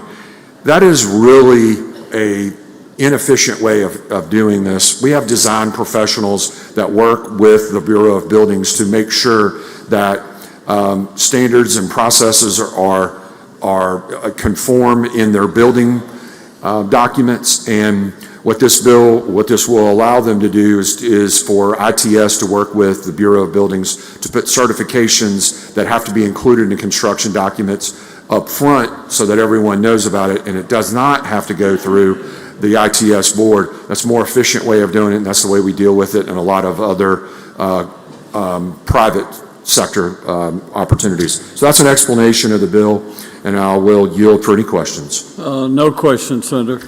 Okay, great. Then I will go and move for adoption of the substitute amendment. Senator moves for adoption of the amendment. Seeing no questions, all in favor say aye. Aye. All opposed, no. Ayes have it. Senator? All right, now I'd like to use the afternoon roll call for final passage. Senator suggests to use the afternoon roll call final passage. Any senator object? Anyone wish to be recorded as voting no? Seeing none, please record all present the use of afternoon roll call as voting aye, and the bill has passed. Let's see, we're on item 203. Senator Fillingane. Thank you, Mr. President. Let's get the item called up and have the title read. Please read the title. House Bill 1338, unmarked vehicles, revised provisions that regulate. Make the usual motion. Senator makes the usual motion. All in favor say aye. Aye. All opposed, no. The ayes have it. Senator Fillingane. I'd like to call up the committee strike all, please. You're recognized to explain. Thank you, Mr. President. The substitute strike called House Bill 1338 revises Section 25187 to make changes to Mississippi's decal and licensing law for public vehicles and increases the criminal penalties for impersonating a law enforcement officer. So first, the bill authorizes that any entity of the state may affix a permanent decal in lieu of painting that on the vehicle. Previously, only municipalities could use the permanent decal, but in many instances, it's cheaper to place the decal on the car than actually to pay to have the car painted. So a lot of people or entities want to do the decal. Secondly, it authorizes the governing authority of certain entities to either request the governor to exempt certain vehicles or state agencies or exempt their own vehicles by spreading the exemption on the minutes. This would be municipalities, boards, political subdivisions. Former Senator Tindall, now Commissioner of Public Safety, has worked on these code sections, and basically what you have right now is sort of a smorgasbord of entities, local entities and state entities that we have to pass laws and carve exceptions out to have these unmarked vehicles. But what we're trying to do is get away from the specific exemptions being listed one by one in the code section and just say, if you need to have a unmarked car, and if you have investigators, and the purpose of having the unmarked car is so that your investigators can investigate whatever's going on, instead of having to get a special law carve out for your particular school district or whatever, you can instead just go to your governing board or your political subdivision and have them spread the need for that on the minutes, and then you're allowed to do it. So therefore, you're going from all these one-offs of having to carve out a certain exception for the Pascagoula School District or whatever, and simply say, as long as you have investigators, you're investigating like children that live out of the district and you're having to follow them home to make sure they don't actually live in the district. So you're investigating that situation. Then you can simply spread it upon the minutes, your governing board, whether that be a municipality, a county, political subdivision, whichever. Third, the substitute amendment consolidates those exemptions, which I was just explaining, so that you don't have to have these specific lists of those that we allow to do this.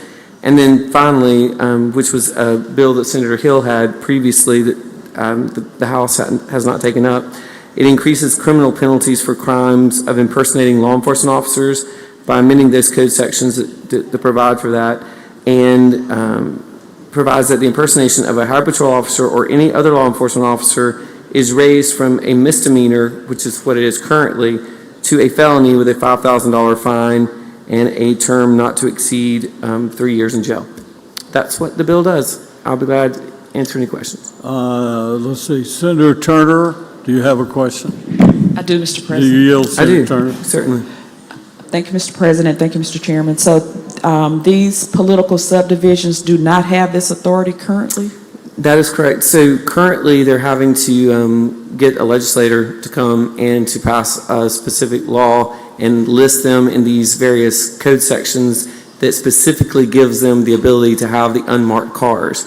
And we are trying to get away from having to do that on a case-by-case basis, because the code section, if you read it, is just littered with all these exceptions of the carve-outs. We would prefer to get away from that and simply say, these are the rules. If you need this and if you qualify, just spread it on the governing board minutes, and then you can do it. Thank you. Yes, thank you for the question. I see no further questions. I guess we need to adopt the strike all. Yes, Mr. President, I would ask that we adopt the substitute strike all. All in favor of the strike all amendment, say aye. Aye. All opposed, no. The ayes have it. If no other questions, I'll move adoption of the measure by use of the afternoon roll call. Seeing no further questions, I suggest the use of the afternoon roll call for final passage. Anyone object to this procedure? Anyone wish to be recorded as voting no? Seeing none, please record all present by the use of the afternoon roll call as voting aye. Bill is passed. Senator Bryan. I go to item 204 and ask that the title be read. Please read title. House Bill 1094, Department of Health exempts certain contracts relating to public health lab from PPRB approval. Senator Bryan. I make the usual motion. Senator makes the usual motion. All in favor say aye. Aye. All opposed no. The ayes have it. Senator Bryan. This bill would exempt the laboratories at the Department of Health from the procurement laws. There are similar exemptions for the other laboratories, such as the crime lab. The purchasing of equipment at laboratories tends to be very specific, and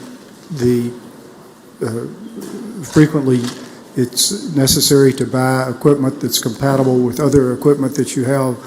All things said and done, the State Department of Health's laboratories is not a hotbed of corruption, and I think they're certainly clear and certainly have the authority to use whatever procurement process they would like, including taking bids.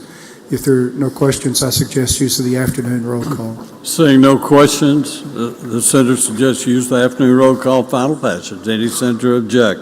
Any senator wish to be recorded as voting no? Seeing none, please record all present by the use of afternoon roll call as voting aye, and the bill is passed. Thank you, Senator Bryan. Mr. President, since I'm here, would this be a convenient time to enter a motion to reconsider? It would be. I'd like to enter a motion to reconsider on House Bill 1341, which is on yesterday's calendar. It deals with the healthcare zone. Okay, you're the chairman. If he's not, include the chairman, please. All right, we'll go to item 205.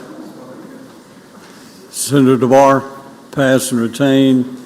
206, 207, 208, 209, all of them. We'll pass through items 209. We're done. We're on announcements. Can we have a little hand for the President Pro Tem?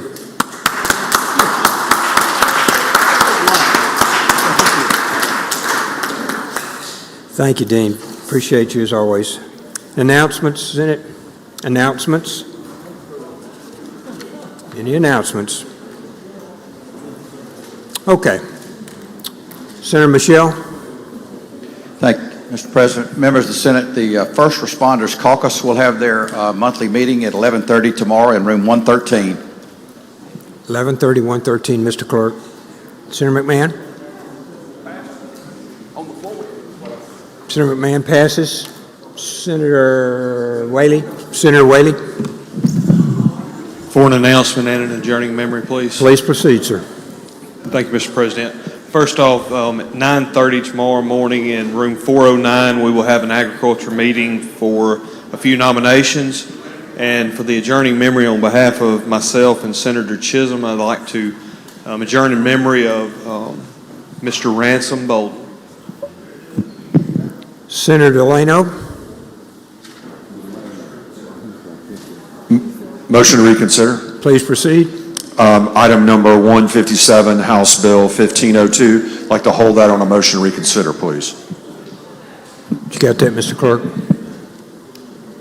Senator Hobson, Adjournment in memory, Mr. President. please proceed. Thank you. When the Senate adjourns today, I ask that we do so in memory of Lois Roby of Vicksburg. Thank you. Senator Brumfield. Thank you, Mr. President. I'd like to hold item number 164 on today's calendar, or motion to reconsider. 164, Mr. Clerk, to the chairman. Senator Suber, Adjourn in memory. please proceed. Thank you, Mr. President. When the Senate adjourns today, I'd like to do so in the memory of Frank Brooks from Water Valley. Frank Brooks, Mr. Clerk. Thank you. Senator Simmons, D, Announcement, Mr. President. please proceed. Thank you, Mr. President. I just wanted to publicly thank you for your leadership, not only in this chamber, but also your leadership in the state of Mississippi, and to also thank you, Senator Kirby and Amanda, for allowing us to attend Representative Clark's funeral today. It was such a moving event today. Thank you. To have, he certainly earned that. He was an icon in this state. Thank you. And just, it was special for me to be invited, and I was pleased to be there. Thank you. Senator Kirby? I think I've got, yeah, is that Senator England? You good?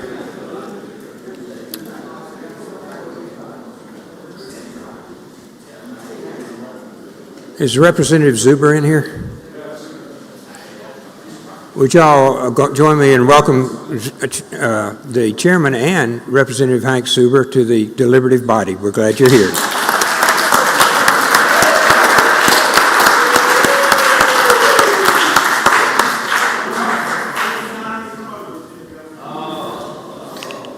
All right, Senator Tate. Thank you, Mr. President. I'd like to hold item number 157, House Bill 1502, on a motion to reconsider. 157, Mr. Clerk, to the chairman. Senator Simmons. Announcement? Yes, ma'am. Thank you, Mr. President. I want to do a friendly reminder of the Delta Happy Hour at the rooftop for Delta State University, Cleveland Chamber of Commerce, and Mississippi Grammy Museum from 4:30 to 6. So we'll try to make it before 6. Thank you. Where is it, Senator? At the rooftop. At the rooftop? Yes, sir. Thank you. Thank you. Senator Hickman. Mr. President, I would like to hold House Bill 1502, item number 157 on today's calendar. 157, 1502.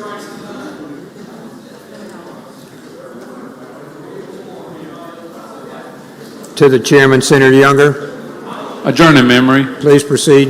When the Senate adjourns today, please do so in the memory of Dave Waters Wilson and Randy Ewing. Thank you.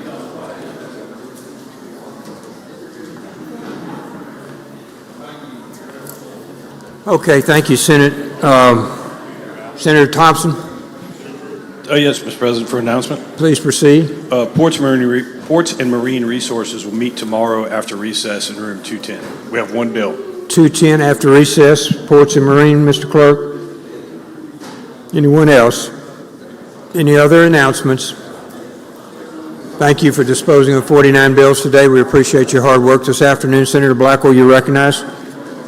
Thank you, Mr. President. I move we stand adjourned until 10 a.m. tomorrow. All in favor signify by saying aye. Opposed? Ayes have it. We stand adjourned.